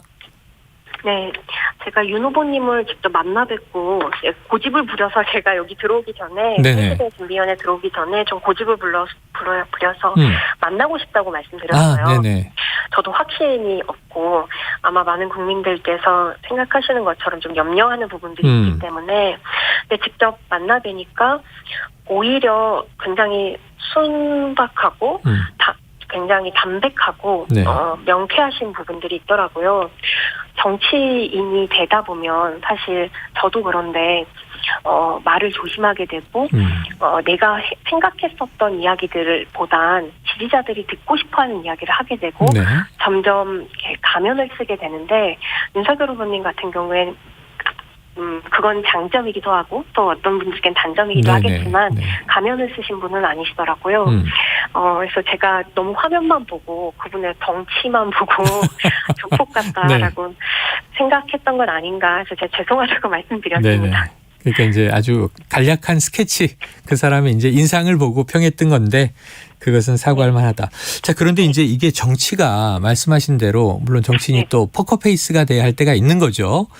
그런데 한 사람의 소탈한 성품과 다르게 정당이라는 시스템이 가동되고 정책이 움직이잖아요. 그동안 이 페미니즘 또는 탈원전 정책 이런 이제 또 이 신지혜 정치인 신지혜가 주장해왔던 노선이 있단 말이에요. 근데 윤석열 후보는 지금 탈원전 반대 입장이지 않습니까? 또 국민의힘에는 뭐 이준석 대표, 하태경 의원 등 페미니즘과는 선을 긋는 기존의 이제 이 신 부위원장께서 상당히 좀 경론을 벌였던 대상들이 있어요. 그들을 바꿀 수 있다고 생각하세요? 아니면 또 의견 충돌이 있다면 어떻게 좀 해소할 생각이세요? 저는 민주주의라고 하는 것은 정원 같다고 생각해요. 서로 100% 닮은 사람들끼리 있을 수는 없고 정원에 큰 느티나무가 있고 또 안전뱅이 꽃이 있듯이 달라도 공생하는 것이 민주주의의 가치라고 생각하거든요. 윤 후보님께서 저를 영입하면서 뭐라고 말씀하셨냐면 99%가 달라도 1%가 같다면 정권 교체라고 하는 1%가 같다면 함께 할 수 있다고 하셨어요. 그리고 제가 말씀드리는 어떤 정책이나 내용들을 경청하시고 충분히 수정하실 의향 같은 것들을 보이셨고 그래서 저는 제가 윤석열 후보님이나 국민의힘을 모두 다 바꿀 생각도 없고 그럴 만한 위치도 아니고 결과적으로는 후보님께서 판단을 하시겠지만 제가 갖고 있는 정치적 노선들이 최대한 반영되도록 어쨌든 저는 국민의힘에 입당한 것은 아니니까요. 당 밖에 있는 목소리, 그다음에 국민의힘이 그동안 담지 못했었던 목소리들을 대통령 후보가 담을 수 있도록 노력하고 역할을 하고자 합니다. 네, 지금 입당한 것이 아니고 그리고 또 이제 선대위 본진에 계신 게 아니고 이제 외곽 조직인 새시대 준비위원회 부위원장을 맡으신 거죠. 수석 부위원장을. 그러다 보니까 지금 오늘 논란이 된 이야기가 국민의힘 서울시당의 이경민 부대변인이 SNS에 몇 번 쓰고 버리면 되지 않느냐 이렇게 좀 소모품처럼 비유하는 얘기를 썼다가 지금은 삭제가 됐어요. 이런 반응에 대해서는 어떻게 생각하십니까? 저는 저의 똑심이 있습니다. 네네. 그걸 제대로 행할 수만 있다면 어디에든 잘 쓰이는 게 좋다고 생각해요. 네. 그래서 잘 쓰여지는 건 저의 의도이기도 합니다. 네, 버리면 된다라고 부대변인님이 말씀하셨는데 네네. 썼다가 삭제하셨잖아요. 그래서 네네. 의견 처리라고 생각합니다. 의견 철회로 받아들인다. 네. 야, 자, 어느 쪽이 어느 쪽을 더 잘 활용할 것인가? 국민의힘인가? 신지혜 부위원장인가? 지켜보도록 하겠습니다. 오늘 말씀 여기까지 정리하죠. 고맙습니다. 예, 감사합니다. 예, 지금까지 신지혜 국민의힘 새시대 준비위원회 수석 부위원장과 이야기 나눴습니다. 최영일의 시사본부는 여러분과 함께합니다. 짧은 문자 50원, 긴 문자 100원이 드는 샵 9730. 라디오 어플 콩과 유튜브는 무료로 참여하실 수 있습니다.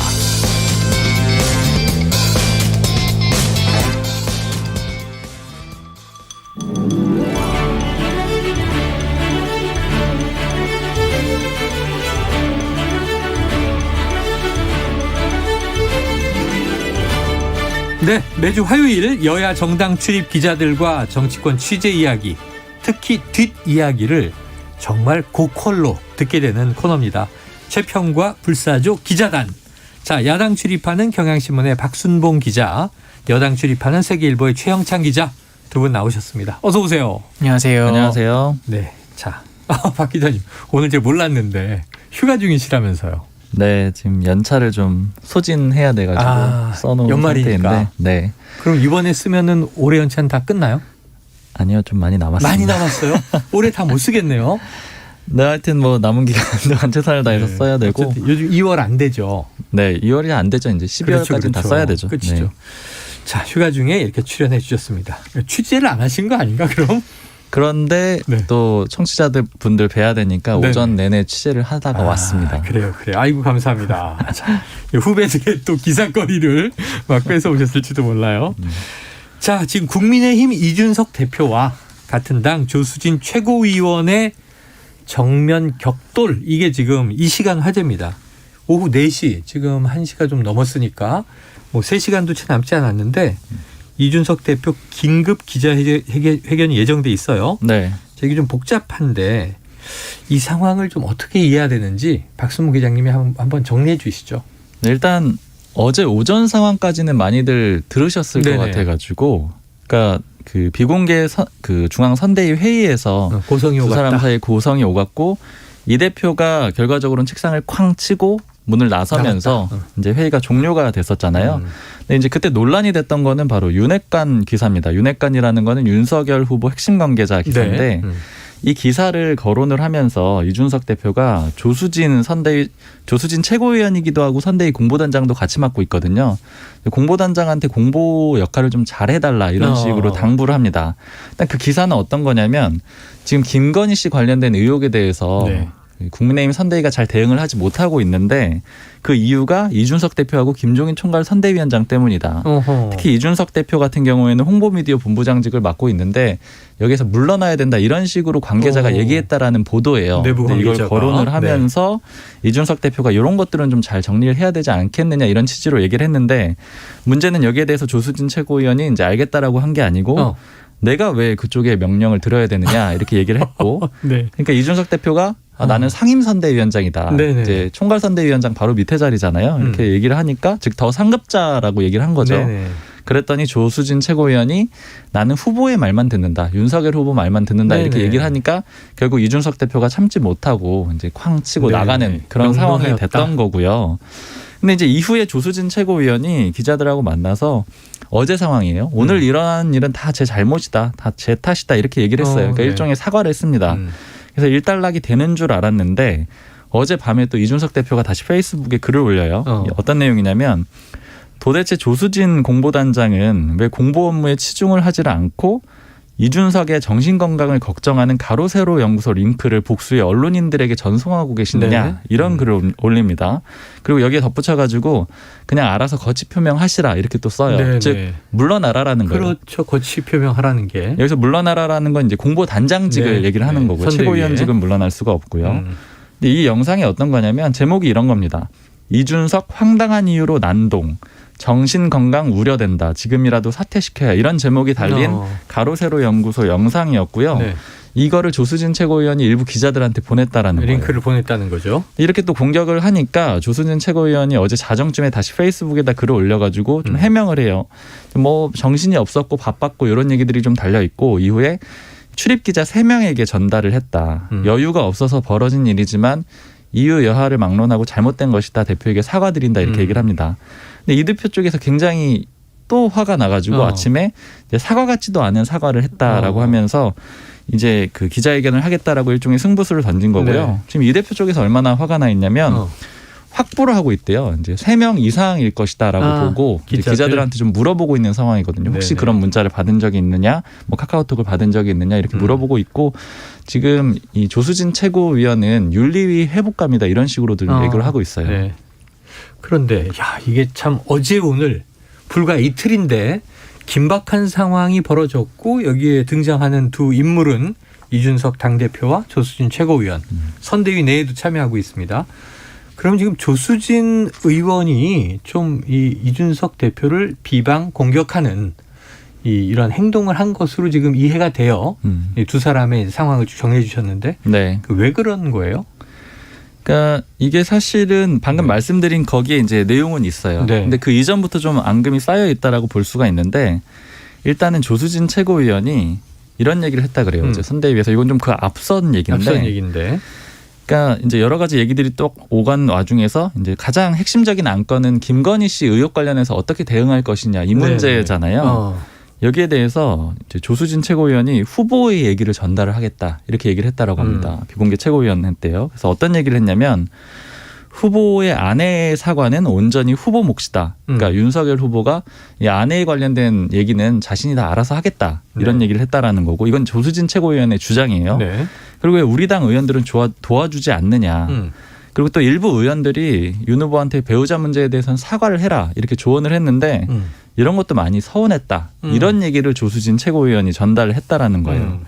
이제 그렇게 하니까 이제 김도읍 정책위 의장 같은 경우에는 이제 좀 화가 나가지고 지금 우리 당 의원들은 다 열중시어를 하고 있는데 무슨 얘기냐. 그러니까 열중시어 하고 있다라는 얘기는 어떤 의미냐면은 어떻게 해야 될지를 몰라가지고 대응을 못하고 있는데 대기하고 있는데 이게 무슨 얘기냐 이렇게 얘기를 했고 그다음에 이준석 대표가 그런 이제 아까 윤핵관 기사를 언급을 하면서 공보단장이 할 일은 그런 기사부터 막는 것이다 이렇게 얘기를 했다라는 거예요. 그러니까 여기서부터가 좀 논란이 됐던 거고요.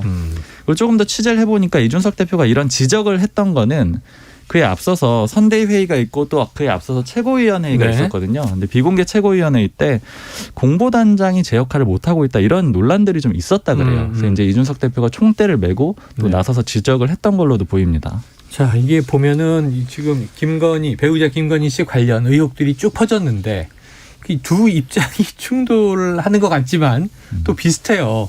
공보가 왜 이런 기사들에 대해서 제대로 대응을 못하느냐. 공보단장인 이제 조수진 최고위원은 후보의 말을 전하겠다. 왜 우리 당 의원들은 제대로 대응을 못하느냐. 이런 얘기를 이제 하니까 서로 도돌이표가 되는 건데 책임을 서로 미루는 거잖아요. 공방을 하는 거잖아요. 네. 자, 그런데 결과적으로는 오늘 이준석 대표가 그럼 선대위에서 물러납니까? 아마 선대위원장직에서 물러나지는 않을 것 같아요. 아닐 것 같아요? 네, 지금 물러난다고 일부에서는 예측을 했는데. 일단 추정인데요. 물러나지는 않을 것 같은데 일단 왜 그러냐면은 분위기를 좀 취재를 해봤더니요. 그러니까 이준석 대표가 그런 식의 뉘앙스로 얘기를 한 건 맞아요. 그러니까 조수진 최고위원이 공보단장에서 물러나지 않으면 내가 상임선대위원장에서 물러나겠다 이렇게 얘기를 했는데 거취와 관계없이 나는 떠나겠다 이런 얘기가 그 얘기도 나왔고. 했죠. 근데 이제 거기에 대해서 이제 이준석 대표 측에 물어보니까 그거는 약간 조금 세게 나간 것 같다. 이제 감정상 너무 격해져 있어서 그렇게 나갔는데 어찌 됐든 간에 중요한 거는 조수진 최고위원은 물러나야 된다 이거예요. 그러니까 공보단장직에서 물러나야 되고 그리고 기자회견의 내용 자체도 물론 이제 이 상임선대위원장 던지는 걸로 이렇게 좀 안건이 나온 것처럼 됐지만은 실제로는 선대위의 운영 방안에 대해서 할 거라고 그렇게 얘기를 합니다. 그러니까 이제 그런 얘기를 하기는 좀 사실은 또 옹색하잖아요. 대표가 나서서 조수진 최고위원 공보단장 물러나지 않으면 내가 상임선대위원장 물러나겠다 이런 얘기를 공식적으로 하지는 않을 것 같고요. 그리고 조수진 최고위원에 대해서는 아까도 좀 언급을 드렸지만 윤리 회부 사안이고 이제 이번 문제와 기자회견하고는 전혀 상관없이 적절하지 않은 처신을 했기 때문에 어떻게든 이 조치를 취할 거라는 그런 입장이고요.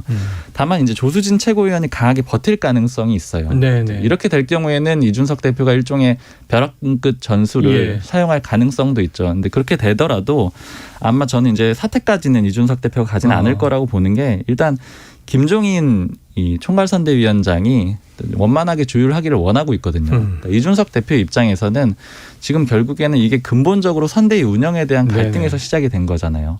조수진 최고위원 같은 경우에는 후보 뜻을 가져와 가지고 이준석 대표를 압박을 한 거고 그리고 이런 대립구도에서 이준석 대표로서는 기댈 곳이 김종인 위원장밖에 없거든요. 그러니까 두 사람이 일종의 운명 공동체처럼 움직일 가능성이 있고 결국 이 김종인 위원장은 조수진 최고위원의 사과 정도를 좀 공식적으로 요구를 하고 이준석 대표는 자리를 유지하고 이런 쪽으로 그림을 그릴 걸로 생각이 됩니다. 자, 복잡한 상황이 전개가 되고 있습니다. 지금 이게 경쟁 상대가 있는 게임이란 말이죠. 대선이라고 하는 것이.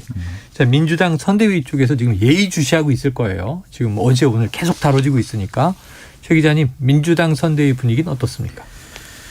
아무래도 뭐 지금 이 자체에 그 지금 이준석 대표와 그 조수진 최고위원 간의 싸움도 좀 이렇게 잘 관망을 하면서 지켜보고 있고 좀 더 우리가 이간질을 할 수 있으면 좋겠다. 뭐 이런 지금 반응도 있고. 이간계를 썼으면 좋겠다. 네, 그거 외에도 지금 김건희 씨 논란 가능을 그러니까 본인들 나름대로 가능하다고 보고 있는 게 그런 논평을 내면서 이번에는 논평을 내면서 그 타겟은 조수진 의원을 타겟으로 하지만은 그럼 이준석 대표를 좀 이렇게 감싸는 것 같지만 사실은 더 벌려놓으려고 감정 싸움을 하는 논평이 뭐 그런 논평이 좀 있고요. 그리고 그 외에도 계속 김건희 씨 관련 논란으로 더 화력을 좀 이어가려고 그렇게 지금 분위기를 띄우고 있습니다. 그러니까 민주당은 지금 관망하면서 사실은 항상 지금 그래요. 국민의힘의 악재는 민주당의 호재. 민주당의 악재는 국민의힘의 호재. 그럼 지금 이제 민주당은 좀 즐기면서 관망하는 분위기일 거 아닙니까? 네. 자, 그런데 여기서 가장 좀 애가 탈 사람은 제가 보면 어제 안보 행보 시작한 윤석열 후보 당사자 아닌가 싶은데 자, 이준석 대표와 조수진 최고위원의 정면 충돌에 대해서 저는 좀 이게 무슨 뜻이지 하는 이야기를 했어요. 듣고 오겠습니다. 그래서 저는 뭐 거기에 대한 얘기는 아직 붙이를 못했고 아침부터 제가 여기 행사를 나왔기 때문에 정치를 하다 보면은 같은 당 안에서나 또 선거 조직 안에서 서로 생각이 다를 수도 있는 거지 어떻게 군사 작전하듯이 그렇게 일사불란하게 하겠습니까? 그게 바로 민주주의 아니겠습니까? 이게 민주주의라고 하더라도 상당히 좀 폭넓은 끌어안는 민주주의 아닌가 하는 생각을 개인적으로는 해봤는데 자, 이 대목에 대해서 박 기자님 어떻게 해석하십니까? 해석을 좀 해주신다면요. 그러니까 사실 윤석열 후보가 민주주의 아니겠느냐라고 한 거는 이제 오늘 상황은 아니고 어제의 상황이잖아요. 어제 못 들었다 이 얘기를 하는 거잖아요. 네, 근데 지금은 들었겠죠. 네, 뭐 이 정도까지 상황을 두고 민주주의 아니겠느냐 이렇게 얘기한 건 아닌 걸로 일단 추정은 되고요. 다만 어쨌든 뭐 여러 가지 의견이 나오는 것에 대해서 민주주의다 이런 식으로 좀 표현을 한 것 같고요. 네네. 다양한 의견이 있을 수 있다. 일단 윤석열 후보 입장에서는 선뜻 나서기가 좀 어려워요. 이게 왜 그러냐면 조수진 공보단장을 임명한 거는 윤석열 후보의 뜻이거든요. 지금 아까 이제 최고위원회 제가 분위기를 좀 전해드렸었는데 최고위원회에서도 조수진 최고위원에 대한 불만이 좀 나왔었다라고 말씀을 드렸잖아요. 그리고 사실은 방금 전에 인터뷰를 했던 이 신지혜 부위원장에 대해서도 최고위원회에서 불만이 좀 있었습니다. 근데 그럼에도 불구하고 지금 최고위원회에는 이 어떤 선대위에 대해서 견제 역할을 전혀 못하고 있는 상황이에요. 그러니까 후보의 뜻이 좀 중요하기 때문에요. 그리고 후보가 아까 이제 다시 하려던 얘기로 돌아와서 이 조수진 최고위원을 임명했다라고 말씀을 드렸는데 지금 최고위원 중에서 그러니까 이준석 대표를 포함해서요. 원래 받는 당연직 말고 따로 보직을 받은 사람은 3사람밖에 없어요. 이준석 대표, 조수진 최고위원, 김재원 최고위원이거든요. 그러니까 조수진 최고위원으로서는 후보의 뜻을 자신이 좀 대리한다라는 그런 입장을 내세울 수가 있는 거죠. 결국 그러니까 후보 입장에서는 조수진 최고위원을 자신이 임명했기 때문에 선뜻 지지하기도 어렵고요. 그리고 이준석 대표하고는 관계가 별로 좋지가 않았잖아요. 그렇기 때문에 또 반대로 조수진 최고 편을 든다거나 혹은 뭐 이준석 대표를 비판한다거나 어느 쪽도 좀 쉽지가 않거든요. 그러니까 이 사안에서는 좀 한 발 물러나 있는 그런 상황입니다. 야, 그냥 물러나 있는 게 이게 사실은 일전에 이준석 대표 잠행, 공개 잠행 논란이 있을 때 울산에서 대타협을 하면서 이 100년에 한 번 나올까 말까 하는 정치 천재다. 그리고 우리 이준석 대표와 나는 뜻이 같다. 이렇게 얘기했는데 지금 전 민주주의가 좀 납득이 안 됐던 건 뭐냐면 이거 지금 하극상 아니야? 이런 생각이 들었는데 이게 민주주의라 그러면은 수평적인 상황이면 모르지만 수직적인 상황에서는 이거 좀 정리해줘야 되는 거 아닌가? 누군가 더 이제 권한이 있는 분께서 이런 생각을 했어요. 자, 이준석 대표와 이 선대위의 갈등 민주당은 또 어떻게 해석하고 있어요? 그러니까 지금 다시 말씀드리면 자중질환이잖아요. 지금 자중질환인 셈이죠. 네, 그래서 이제 사실 이 자체가 그 지지율에 얼마나 영향을 끼칠지는 지금 알 수가 없는 건데 좀 지켜봐야겠습니다. 또 민주당이 이걸 대놓고 막 좋아할 수는 없는 게 또 너무 그러면 자만하는 것처럼 보이잖아요. 그래서 지금 최대한 저자세로 또 이재명 후보 아들 의혹도 나오고 있기 때문에 이런 면에서는 저자세를 계속 유지한다는 게 지금 기본적인 민주당 스탠스고요. 네. 그러면서도 아까 제가 말씀드린 것처럼 더 내부에서 치열하게 싸울 수 있도록 이간질하는 논평도 내고 또 의원 개개인별로 좀 그 화살구를 좀 더 이제 야당 쪽으로 향하는 이런 그 페이스북 메시지라든가 이런 걸 내면서 좀 더 갈등이 좀 오래 가고 좀 그런 걸 기대를 하고 있습니다. 자중질환 이렇게 표현이 됐는데 이 분열이 더 갈라졌으면 좋겠다. 이게 지금 이제 민주당의 부채질이라고 한다면 불난집에 대한 지금 이 내부의 본질을 보면 윤핵관이 거론되다 보니까 또 이제 여러 의견들이 자 그럼 조수진 최고위원이 혹시 윤핵관이냐? 나는 윤 후보의 말만 듣는다 이렇게 얘기를 했단 말이에요. 상임선대위원장 말도 안 듣고 그리고 또 조수진 최고위원이 표를 가장 많이 받은 최고위원인 걸 보면 이 계파 갈등이 또 이게 다시 대두되는 거 아니냐? 어떻게 보세요? 일단 계파 갈등도 계파 갈등인데 저는 이게 좀 다중 분열 양상이다 이렇게 보는데요. 여러 가지 층위가 있어요. 네, 일단 조수진 최고위원하고 이준석 대표 간의 갈등은 기본적으로 원래 예전부터 사이가 좀 안 좋았었거든요. 지난 8월에도 한번 갈등이 있었어요. 네. 그게 좀 이어져 온 측면이 있고요. 그리고 조수진 최고위원이 수석 최고위원이긴 한데 이제 일종의 지지층이 좀 다릅니다. 그러니까 이준석 대표 같은 경우에는 당시 이제 젊은 사람들이라든가 그렇죠. 아니면 일반 국민들의 지지를 많이 받아서 당선이 된 사람이고 조수진 최고위원은 이제 당심이 좀 많이 관여해서 된 사람이잖아요. 그러니까 그러다 보니까는 방향 자체가 좀 달라요. 그래서 이제 둘 사이의 갈등도 기본적으로 있는 것이고, 그다음에 여기다 하나 더 좀 지켜볼 게 오늘 장제원 의원이 또 페이스북에다 글을 썼잖아요. 이준석 대표랑 조수진 최고위원 둘 다를 동시에 공격을 했거든요. 맞아요. 그러니까 근본적으로 하는 얘기는 이제 후보를 위한 선대위가 되지 않고 있다 이런 식으로 비판을 했고 이제 각각으로 보면 이준석 대표는 좀 아량이 부족하다. 그러니까 자기한테 들어오는 공격을 왜 못 참느냐 이거고 또 조수진 최고위원은 왜 후보의 뜻을 팔고 다니냐 이렇게 양쪽을 다 공격을 했는데 그리고 이거를 좀 우회적으로 해석을 해보자면은 당내에서 이제 의원들의 얘기를 들어보면 이거는 장제원 의원이 좀 돌아와야겠다라는 그런 취지의 글이 아니겠느냐. 그러니까 왜냐하면은 선대위가 좀 굉장히 혼란상이 있기 때문에 일종의 복귀의 계기가 될 수도 있는 것이고 이런 상황이기 때문에 즉 보자면 이준석과 조수진도 갈등이고요. 네. 그래서 장제원 의원은 또 양쪽을 동시에 공격을 하잖아요. 네. 이것도 갈등의 국면이 있고요. 제가 또 다중이라고 한 게 하나 더 기본적인 갈등이 있는 게 근본적으로 보면은 지금 이 김건희 씨 의혹 관련해서 대응을 하다 보니까 당내에서 이렇게 분란이 커지고 있는 거잖아요. 이건 왜 그러냐면 아무도 후보한테 쓴소리를 못하고 후보 뜻을 다 기다리고 있는 그런 상황이에요. 네. 근데 후보한테 쓴소리를 해줄 수 있는 역할을 해야 된다라고 이제 당내에서 하는 사람이 누구냐면 바로 김종인 총괄선대위원장이에요. 네네. 왜냐하면 뭐 나중에 따로 뭐 청와대에 갈 것도 아니고 후를 뭐 기약할 것도 아니기 때문에 빚이 없다라는 거죠. 그래서 시원하게 얘기를 할 수 있어야 되는데 그런데 김종인 위원장이 지금 그 역할을 하지 못하고 있습니다. 이게 왜 그러냐면 아까 말씀하셨던 울산 합의가 사실은 뭐 대단한 합의였다 이렇게 평가가 되지만 뒤돌아서 되짚어 보면 김종인 위원장이 다 졌어요. 이준석 대표도 졌고요. 그러니까 다 같이 합의해서 들어온 것 같지만 실제적으로 선대위가 운영되는 과정을 보면 윤 후보의 뜻이 100% 반영돼서 돌아가고 있거든요. 그러니까 지금 뭐 조수진 공보단장 역할도 그렇고요. 뭐 또 신지혜 부위원장을 영입한 것도 마찬가지입니다. 그러니까 김종인 위원장은 결국에는 끌려 들어왔기 때문에 강하게 목소리를 못 내는 그런 상황이에요. 그래서 이제 당내에서 좀 극단적으로 예측을 하는 사람들은 이렇게 가다 보면은 김종인 위원장이 다시 던질 수도 있다. 위원장직을. 집에 가실 수 있다. 그렇게 되면 이준석 대표도 연계해서 움직일 수도 있고요.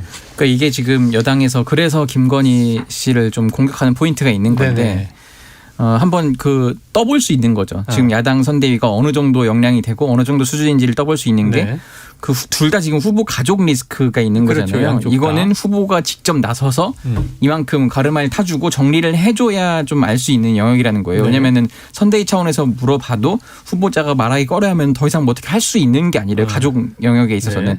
네. 근데 이재명 후보 아들이 딱 터졌을 때 후보가 나서서 직접 다 아들하고 확인을 그랬죠. 하고 네. 이런 과정이 있으니까 리스크 대응이 좀 빠르게 된 편인데 반대로 지금 국민의힘은 그게 좀 잘 안 되고 있는 거고 그게 자꾸 겉으로 드러나면서 또 내부 갈등까지 그렇죠. 이어지는 좀 그런 모양새가 있는 것 같습니다. 그래요. 자, 그래서 이번은 여당으로 또 가봐야 할 상황입니다.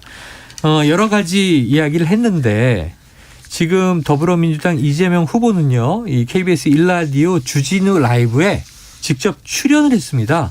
그래서 언급한 기사들이 많이 또 이제 회자가 됐는데 직접 한번 그 육성을 듣고 이야기 나누죠. 의혹이 일고 나서 아드님하고 이렇게 얘기해 보셨어요? 뭐 당연히. 네. 네. 뭐 뒤에서 붙잡고 울었죠. 네. 그 다음날 안타깝고. 네. 그 다음날 보니까 눈이 이렇게 퉁퉁 불었더라고요. 네. 네. 참 아들을 생각했는데. 네. 그런데 아들 사찰 기획이다, 폭로 의혹이 있다 이렇게 얘기도 나옵니다. 제가 사실 이제 그 일이 있고 난 다음에 그 왜 그런 걸 잠깐 하다가 이제 그것도 그만두고 했으니까 그 사이트에 왜 글이 남아 있냐. 네. 그랬더니 탈퇴하고 난 다음에 그걸 지우려고 하니까 못 지우게 됐다. 아, 그래요? 탈퇴해버려가지고. 네, 탈퇴해버리기 때문에. 그래서 아니 본인도 못 지우는 건데 이게 도대체 어떻게 알게 됐을까 뭐 이런 생각이 들긴 한데 그러나 그거는 뭐 제가 어쨌든 문제가 있다고 생각하니까 그 얘기를 제가 드리긴 적절치 않은 것 같아요. 여하튼 뭐 잘못했으니까. 네. 뭐 죄송합니다. 네, 아들 붙잡고 울었다. 이재명 후보가 과연 울었을까? 뭐 이런 또 궁금증을 표하는 분들도 있더라고요, 온라인에. 자, 그런데 지금 이 이야기가 아들 붙잡고 울었고 사과하는 안타까운 이제 아버지의 마음이 또 담겨 있는가 하면 도박글은 어떻게 알았을까? 밖에서 이런 또 이 사과와 의혹 사이를 미묘하게 지금 넘나드는 이야기로 들려요. 어떻게 들으셨어요? 자식을 키우는 입장에서 보면은 또 한편으로 얼마나 좀 속이 쓰릴까 네네. 좀 이런 생각은 들었고 그리고 지금 이재명 후보 본인 그러니까 아버지가 큰 일을 치르고 있는 와중에 최근까지도 온라인에서 그런 도박을 아들이 했다는 거잖아요. 네네. 오죽 답답했을까 아버지 입장에서는 좀 속이 많이 탔을 것 같아요. 네. 그런데 이제 여기서 이제 기획설이 뭐 어떻게 알았을까 정도로 하면서 이제 지나가는 발언으로 하면서 더 이상 말은 하고 싶은데 하지 못하는 그런 묘한 뉘앙스가 느껴지잖아요. 잘못한 건 사실이니까. 네, 근데 이제 이거와 관련해서 여당 내 분위기도 이제 반반인데, 네. 그래서 김남국 의원 같은 경우는 세게도 한번 나갔다가 기획설 공작설. 예, 그래서 이제 박광원 공보단장이 이제 주말에 의원들한테 개별 메시지로 보내면서 그런 거는 우리 당 의원 차원에서 안 하는 게 좋겠다. 바꿔 말하면은. 우리 당 의원들이 아니라 뭐 이제 바깥에서 스피커라고 하는 뭐 유튜버들도 있고 우리 이렇기 의원들 때문에 차원에서 안 했으면 좋겠다는 밖에서 좀 해줘라 이렇게 이제 되는 뭐 그런 거군요. 식으로 해석이 되긴 네네. 하는데 어쨌든 적어도 민주당의 타이틀 이재명 선대위의 타이틀을 걸고 그런 얘기를 안 했으면 좋겠다. 네네. 민주당 이런 선대위 게 차원에서는. 네, 공식적인 입장이고 그러니까 이제 이런 걱정은 몇 달 전부터 했는데 그러니까 검찰총장이잖아요. 상대가 검찰총장 출신이고 그렇죠. 네. 또 검찰 출신 인사들 뭐 민정라인이라든지 이런 분들이 많이 모여 있기 때문에 그러니까 검찰에 있을 때부터 충분히 대선 나오겠다. 정치를 하겠다는 생각을 했기 때문에 그럼 과연 이재명 후보 관련 정보 수집이라든지 이런 파일이 분명히 있지 않을까라는 의심은 네. 그 단순히 이번 건이 아니라 예전부터 민주당 내에서 좀 해왔어요. 일부가. 그러니까 상대가 검찰 출신 그 사정 당국의 네. 관계자였던 면에서 그런 우려를 했는데 어쨌든 근데 이번 건이나 이런 데서는 출처가 확실하지 않는 한 잘못 제기했다가는 역풍이 불 수도 있다. 그렇죠. 이런 우려가 있기 때문에 좀 굉장히 좀 저자세로 임하고 있다고 말씀드리고 싶습니다. 기획설, 공작설 이건 강하게 또 어필 못하고 외부에 이제 어찌 보면 뭐 이제 좀 발언이 센 뭐 유튜버들이라든가 외곽 지지층에 좀 그걸 이제 미루고 있는 상황이고 자 그런데 이 김건희 씨 의혹에는 상당히 집중하고 있잖아요. 예. 그런데 이재명 후보는 이제 이 정책 관련 토론하자, 민생 살리는 토론하자 이렇게 또 주장을 하고 있단 말이죠. 자, 이 정책 행보에 대한 토론 가능성 혹시 국민의힘 쪽에서는 좀 응할 여지가 있습니까? 그러니까 사실 어제 김종인 총괄선대위원장도 정책하자 그랬죠. 네, 네거티브 중단하자라고 했잖아요. 네. 이제 그런 쪽으로 방향이 넘어갈 가능성은 있는데요. 있어요. 근데 지금 뭐 여러 가지 얘기들이 있어요. 세미 전문 복잡한데 이제 사실 방금 해주신 얘기랑도 조금 돌아가 보면은 국민의힘 같은 경우에는 의원들이 좀 혼란스러운 상황이거든요. 왜냐하면은 이번에 뒷수습 대결인데 일종의 네네. 지금 후보가 딱 사과하고 싶어하지 않는 그런 느낌이 있잖아요. 사과를 결과적으로 하긴 했는데. 그렇죠. 근데 사과를 안 하고 버티면은 조국 전 장관 사태 때랑 비슷하게 역풍을 맞는다라는 그런 우려를 하고 있는 상황이에요. 근데 이게 한 가지 고민 지점이 있는 거고 근데 연결해서 정책으로 넘어가는데 예전에 역대 선거를 보면은 네거티브 중단을 선언한 쪽이 보통 이겼다 이런 얘기들을 의원들이 하거든요. 네네. 분석을 해보면. 그런데 이번 대선 좀 다를 것 같다라는 거예요. 왜냐하면 서로 의혹이 너무 많기 때문에 마치 너무 아프니까 그만해 이런 식으로 얘기하는 것처럼 보일 수 있다라는 거죠. 먼저 중단을 선언하는 제발 게. 그만해 이렇게 들릴 수가 있다. 그러니까 지금 의혹이 너무 다르고 그리고 또 2030 세대들이 느끼는 부분도 좀 달라가지고 어떻게 대응해야 될지 좀 혼란스럽다 이런 분위기는 좀 있거든요. 그래서 아직은 대응 방향이 결정이 안 된 것 같습니다. 그래요. 자, 그런가 하면 지금 또 이제 여러 가지 변수 중에 이거 좀 오래됐지만 궁금한 변수예요. 이재명 후보의 이른바 욕설 파일. 이게 이제 육성이 들어있는 녹취 파일이란 얘기인데 이 중앙선관위의 유권 해석이 나왔어요. 그런데 이게 민주당이 좀 난감한 입장이라고 하던데 맞습니까? 지금 많이 난감하고 있고요. 네. 그러니까 지금 이 대목은 경선 때부터 이재명 후보 캠프 경선 후보 시절부터 많이 우려를 했던 대목이고 네네. 상대가 아마 결정적인 순간 특히 이제 선거 며칠 앞두고 대대적으로 특히 SNS상 등을 통해서 유포하지 않을까 네네. 이런 우려가 나오고 있는 상태거든요. 그러니까 정리를 좀 해드리면은 이것 때문에 그래서 민주당 송기현 법률지원단장이 지난달 25일에 중앙선관위 유권 해석을 의뢰를 했는데 이 형수 욕설 녹음 파일을 원본 또는 편집본으로 유포하는 행위가 선거법에 저촉되느냐 이걸 물어본 거예요. 근데 선관위가 후보자의 욕설이 포함된 녹음 파일의 원본을 유포하는 것만으로 공직선거법 위반된다고 단정하기 어렵다. 그리고 욕설 부분만 편집해 인터넷에 게시 유포하는 건 선거법 위반이 될 수 있다. 그리고 뭐 이외의 행위의 동기, 주체 시기 방법, 전체적인 맥락 등을 종합적으로 고려해 개별적으로 판단해야 한다. 이렇게 회신을 했는데 민주당이 발끈을 한 거죠. 그래서 주말에 이제 서영교 행정안전위원장이자 지금 선대위 상황실장이 이제 기자회견도 열었는데 그러니까 전체 원본을 유포하는 건 선거법 위반이고 편집한 거는 위반이 아니라는 건데 이제 선거법에 이제 후보자 편집하면은 위반이고 원본을 그냥 올리면은 위반이 아니다. 그렇죠? 이런 건데 어쨌든 지금 후보자 비방죄라고 단정하기 어렵다곤 했지만 이걸 또 후보자 비방죄로 할 수 있는 여지가 있다라고 지금 민주당 계속 주장을 하고 있고 또 이 외에도 이제 뭐 일반적인 명예훼손이라든지 뭐 모욕죄라든지 그런 등등의 것이 있기 때문에 정보통신망법에 단순히 뭐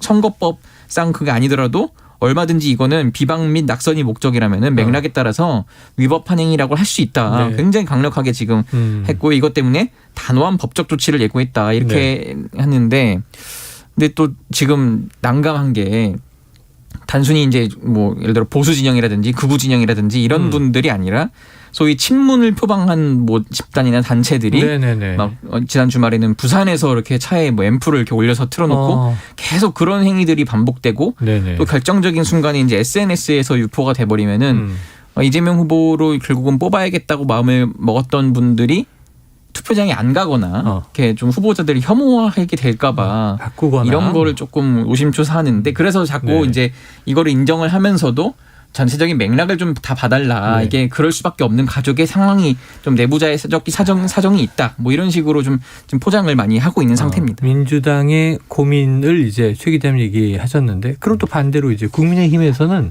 여기에 거는 기대가 좀 있겠네요. 사실 지금은 이제 탈락을 했지만 예전에 경선 과정에서 모 후보 같은 경우에는 본선에 가면은 이제 앰프에 틀어놓고 버스만 돌리면 그 욕설 음성을 그러면 선거는 무조건 이긴다 이런 식으로 단언하는 분들도 있었거든요. 그러니까 그만큼 이거는 뭐 다시 들을 때마다 무조건 이 표를 찾아오게 되는 그런 효과가 있다라고 국민의힘에서는 보고 있죠. 네, 자 과연 이제 어떤 영향을 미칠지까지 지켜봐야겠습니다.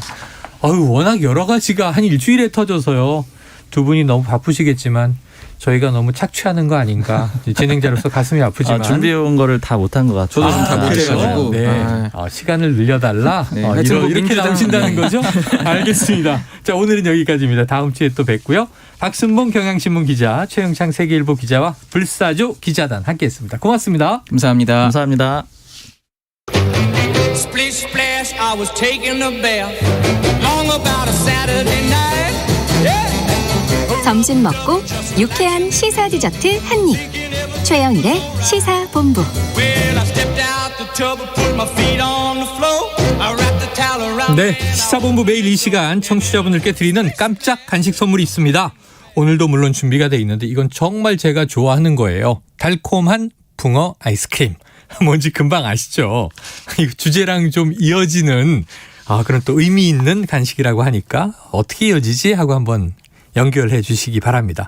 자, 코너 들으시면서 문자로 의견 보내주시는 청취자분들에게 달콤한 붕어 아이스크림을 쏘고요. 짧은 문자 50원, 긴 문자 100원이 드는 샵 9730으로 의견 많이 보내주시기 바랍니다. 자, 오늘 IT본부 본격적으로 시작해봅니다. 알아두면 유익한 IT 이슈 쏙쏙 소개해 주시는 시사본부의 꿀보이스죠. 얼리어답터 김덕진 한국인사이트 연구소 부소장. 오늘은 조금 아쉽지만 전화로 연결합니다. 부소장님 나와 계시죠? 네, 안녕하세요. 반갑습니다. 김덕진입니다. 오늘은 다리 부상을 당하셨어요. 그러니까요. 이게 맨날 현실에서 잘 있어야 되는데 메타버스 가상세계만 보느라고 몸을 좀 못 챙겼더니 다리가 좀 다쳐서요. 다음 주엔 건강하게 가도록 하겠습니다. 예, 건강하게 빨리 쾌차하시길 바라고. 네네. 영화 아바타를 보면 실제로는 되게 아픈 주인공인데 네. 아바타는 막 날아다니잖아요. 오늘도 메타버스형 이제 인터뷰 기대를 해보겠습니다. 그러니까요. 저는 오늘 또 이 간식이 또 주제와 연결된다고 하니까 왜 이렇게 섬찟한지 모르겠어요.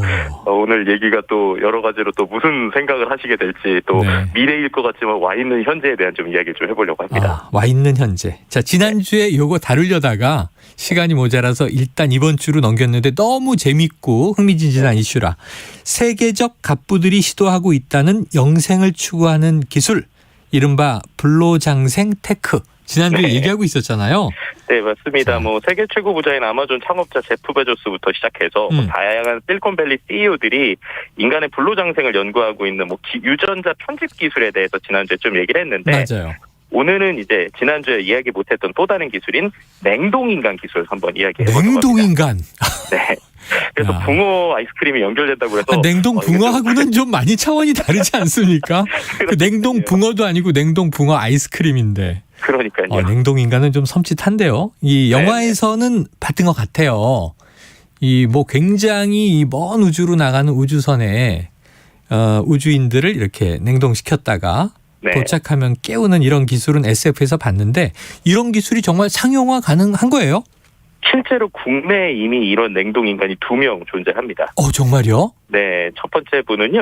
2020년 초에 60대 초반 남성분께서 혈액암으로 돌아가신 80대 어머니를 냉동 보존 의뢰를 했던 게 첫 사례입니다. 그래서 그분은 지금 러시아 모스크바에 있는 냉동 보존실에 모시고 있고요. 또 이제 두 번째로는 올해 8월에 담도암으로 항암 치료를 받다가 숨을 거둔 아내분을 남편과 아들 부자가 함께 냉동 보존 작업을 의뢰를 해서 또 그분이 이제 두 번째로 냉동으로 되어 있는데 지금 말씀드린 것처럼 어떻게 보면 지금의 의료 기술로 해결할 수 없는 병을 앓고 계시는 분들에게 뭔가 나중에 기술이 발전돼서 생명을 구할 수 있는 미래가 오기를 좀 바라는 마음에서 돌아가시기 전에 이제 냉동 인간으로 만들어 놓은 뭐 이런 것이라고 보시면 될 것 같습니다. 지금은 불치병이지만 언젠가 치유 가능한 병이 될 가능성을 보고 이 냉동 상태로 보존한다. 자, 그럼 이게 어떤 기술, 어떤 방식으로 냉동 인간을 만드는 겁니까? 네, 일단은 지금 우리나라 법상에서는 사망 선고가 반드시 동반이 돼야 돼요. 사망해야 냉동이 가능하다. 그렇죠. 그래서 심장과 폐가 멈추는 이제 시점을 기준으로 사망 선고를 내리면 바로 이제 냉동 보존술을 하게 되는데 이 냉동 보존술이 어떻게 시작이 되냐면 일단은 시신을 그대로 얼리게 되면 그 체액이 내부에서 얼어서 뾰족한 결정이 생겨서 세포를 찔릴 수 있는 위험이 있다고 합니다. 그래서 몸에 있는 피를 포함한 모든 체액을 먼저 빼낸다고 해요. 그리고 나서 그 안에다가 얼었을 때 결정을 막아주는 동결 보존액을 채워넣고요. 그러니까 혈액을 이런 동결 보존액으로 치환한 다음에 네네. 이런 과정이 끝나고 나면 영하 196도의 액체 질소로 가득한 냉동 보존관으로 옮기게 됩니다. 그렇게 해서 그것을 이제 이렇게 옮겨놓은 상태에서 이제 보관을 해야 되잖아요. 보존을 네네. 해야 되기 때문에 보존을 이제 뭐 국내나 혹은 이제 러시아에 본사가 있는데 러시아나 국내에서 이런 완성된 시설에 보존을 해놓는 방식이라고 보시면 될 것 같고요. 기본적으로 10년에서 최대 100년 단위까지 계약을 해놓고 계속 비용을 내면서 이제 어떻게 보면 좋은 기술이 되었을 때 그렇게 됐을 때 다시 이 냉동된 상태를 다시 해동을 해서 치료를 받는 것을 목표로 하고 이러한 기술들이 지금 진행되고 있다라고 보시면 될 것 같습니다. 네, 냉동 보존관.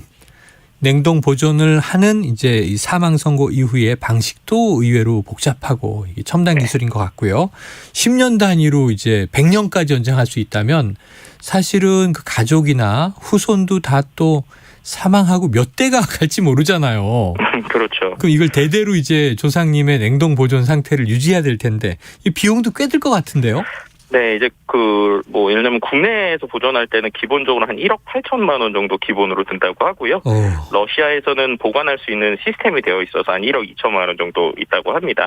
네. 말씀해 주신 대로 계약이 만약에 만료됐을 때 가족이 없을 수도 있잖아요. 네네. 그래서 연락 가능한 가족이 없으면 2년 정도 유예 기간을 두고 이후에 조치가 없으면 장례식 절차를 밟는다고 합니다. 아, 그냥 이거 후손이 꼭 살아있어야 되겠군요. 2억 가까운 돈을 내고. 큰 비용으로 계속적으로 이렇게 내가 죽더라도 우리 이제 와이프 혹은 내가 사랑하는 사람은 나중에 꼭 깨어날 것을 바라면서 돈을 넣어놔야겠죠. 네, 가족 사랑이 우리나라도 강한 그런 나라니까 이거에 대해서 한 번쯤 고민해보는 분들이 계시겠다. 또 이제 어르신들이나 또는 이게 젊은 자녀가 아프다거나 그러면 굉장히 가슴이 아프지 않습니까? 그렇죠. 이 가족들이 정말 힘들어하는 게 항상 이별인데, 자, 문제가 좀 있어 보여요. 왜냐하면 얼릴 수는 있는데 녹이는 기술이 없다는데 사실입니까? 네, 이게 이제 안타깝지만 지금의 사실입니다. 허허. 그러니까 얼릴 수는 있는데 녹일 수는 없다. 이렇게 되다 보니까는 왜냐하면 지금 얼리는 것 자체는 기본적으로 연구에서 세포 조직들이 화학 반응을 하지 못하게 보존하는 방식이기 때문에 지금 있는 거예요. 그랬는데 녹인다는 것은 어쨌든 아이디어가 있어야 되는데 아직까지는 인체를 손상 없이 해동시킬 수 있는 기술이 개발되지 않았기 때문에 기본적으로 이제 아까 말씀드렸던 그런 불치병을 해결할 수 있는 정도의 기술이 온다면 이 해동할 때도 건강하게 녹일 수 있는 기술이 있지 않을까라고 하는 기대감을 가지고 지금 일단은 냉동까지 하고 있는 상황이다라고 볼 수 있을 것 같습니다. 그러니까 어떻게 보면은 그렇게까지 그럼에도 불구하고 이런 추진을 하는 게 말씀하신 것처럼 이제 이런 과학 기술 발전에 마지막 한 가닥 기대를 걸어본다라고 생각하시면 될 것 같아요. 갑작스러운 사고나 암 같은 경우에 그 가족을 떠나볼 수 없는 사람들이 이런 판단을 해서 개인의 선택으로서 이러한 미래 세상에 대한 어떤 기대감으로 이런 걸 하고 있다라고 볼 수 있을 것 같습니다. 네, 지금 우리 생각으로는 황당하다. 이게 얼리는 건 가능한데 녹이는 게 지금 안 된다고? 그럼 왜 비싼 비용을 들여서 이런 일을 하는 거지? 할 수 있는데 자, 먼 미래에는 지금보다 기술은 더 나아질 것이다 라는 믿음에 의한 행위라고 봐야겠죠? 그렇죠. 반드시 이제 우리 가족을 치유할 수 있는 신약 개발이나 이제 의학 기술이 발달할 거고 해동 기술도 나올 것이다. 이렇게 이제 믿는 것이겠죠. 자, 그런데 저는 이게 해동을 성공했다고 치자고요. 그리고 또 뭔가 병도 치료된다고 치자고요. 그런데 깨어나면 주변인, 가족, 친구, 친지 다 돌아가셨을 먼 미래고 저만 살아나는 건데 이거 무슨 정말 공상과학 영화 캡틴 아메리카 아닙니까? 그러니까 이게 실제로 지금 말씀하신 것처럼 SF 소설이나 애니메이션에서 요즘에 우리가 미래를 또 한번 보기도 하는데요. 실제 이제 1998년에 나왔던 카우보이 비밥이라고 하는 이제 일본 애니메이션이 있어요. 네네. 네, 아주 유명한 이제 애니메이션이죠. 거기에 이제 페이 발렌타인이라고 하는 그 어떤 주인공 중에 인물이 하나 나오는데 그 만화에서 이제 2014년 그 어떤 성경에서 불치병을 치료하기 위해서 냉동 수면에 들어갔다가 치료받을 수 있는 기술이 54년 뒤에 이제 나옵니다. 그래서 이제 54년 후에 치료를 받고 냉동 수면에서 깨어나는데 그 다음에 기억을 찾고 나서 방황을 해요. 왜냐하면은 다 다 이제 어릴 적 친구들이 다 늙은 거예요. 네네. 50년 지났으니까 그 혼란에 빠지기도 하고 또 어떤 가족들이 없는 이런 것들이 있는데 그래서 어떻게 보면은 이제 친구 연인과 함께 행복한 경험을 공유할 수 있는 게 어떻게 보면은 먼 미래에 완벽한 신체가 있어도 외톨이가 되는 것보다는 행복한 삶이 아닐까 이런 생각도 해볼 수 있을 것 같은데요. 네. 어쨌든 그럼에도 불구하고 지금의 어떠한 기술을 신랄 같은 믿음을 가지고 가는 이런 것들이 또 지금 존재한다는 얘기도 같이 드릴 수 있을 것 같습니다. 그래요. 자, 유전자를 편집하고 이건 지난주에 나눈 얘기입니다. 오늘은 사람을 얼리고 이런 바이오 관련 연구가 계속되면서 이 미니 장기를 활용한 새로운 연구도 진행되고 있다. 이런 소식이 있는데 이 미니 장기는 어떤 겁니까? 미니장기라고 하는 거 쉽게 설명드리면요. 과학자들이 각종 질환이나 약물 개발하기 위해서 실험용으로 만드는 장기가 있는데 이 장기 중에 요즘에 미니뇌가 지금 만들어지고 있습니다. 그래서 80만 개에서 100만 개의 살아있는 뇌세포로 이루어져 있는 바퀴벌레 사이즈 정도, 그러니까 바퀴벌레 뇌와 비슷한 수준이 있는데 이 뇌가 최근에 인공지능과 좀 대결을 하고 있는, 그러니까 인공지능과 함께 학습하고 있는 이런 기술들도 요즘에 최근에 진행이 되고 있습니다. 이거 너무 흥미진진한데 오늘 시간이 다 돼서 자, 인공지능 AI 컴퓨터와 또 미니 뇌가 대결을 펼친다고 다음 시간에 이어서 듣는 걸로 하겠습니다. 김덕진 소장님 오늘 말씀 고맙습니다. 네, 감사합니다. 네, 자 오늘 달콤한 붕어 아이스크림 받으실 분인데요. 3041님은요. 최영일 진행자님 혹시 안 좋아하시는 간식은 뭡니까?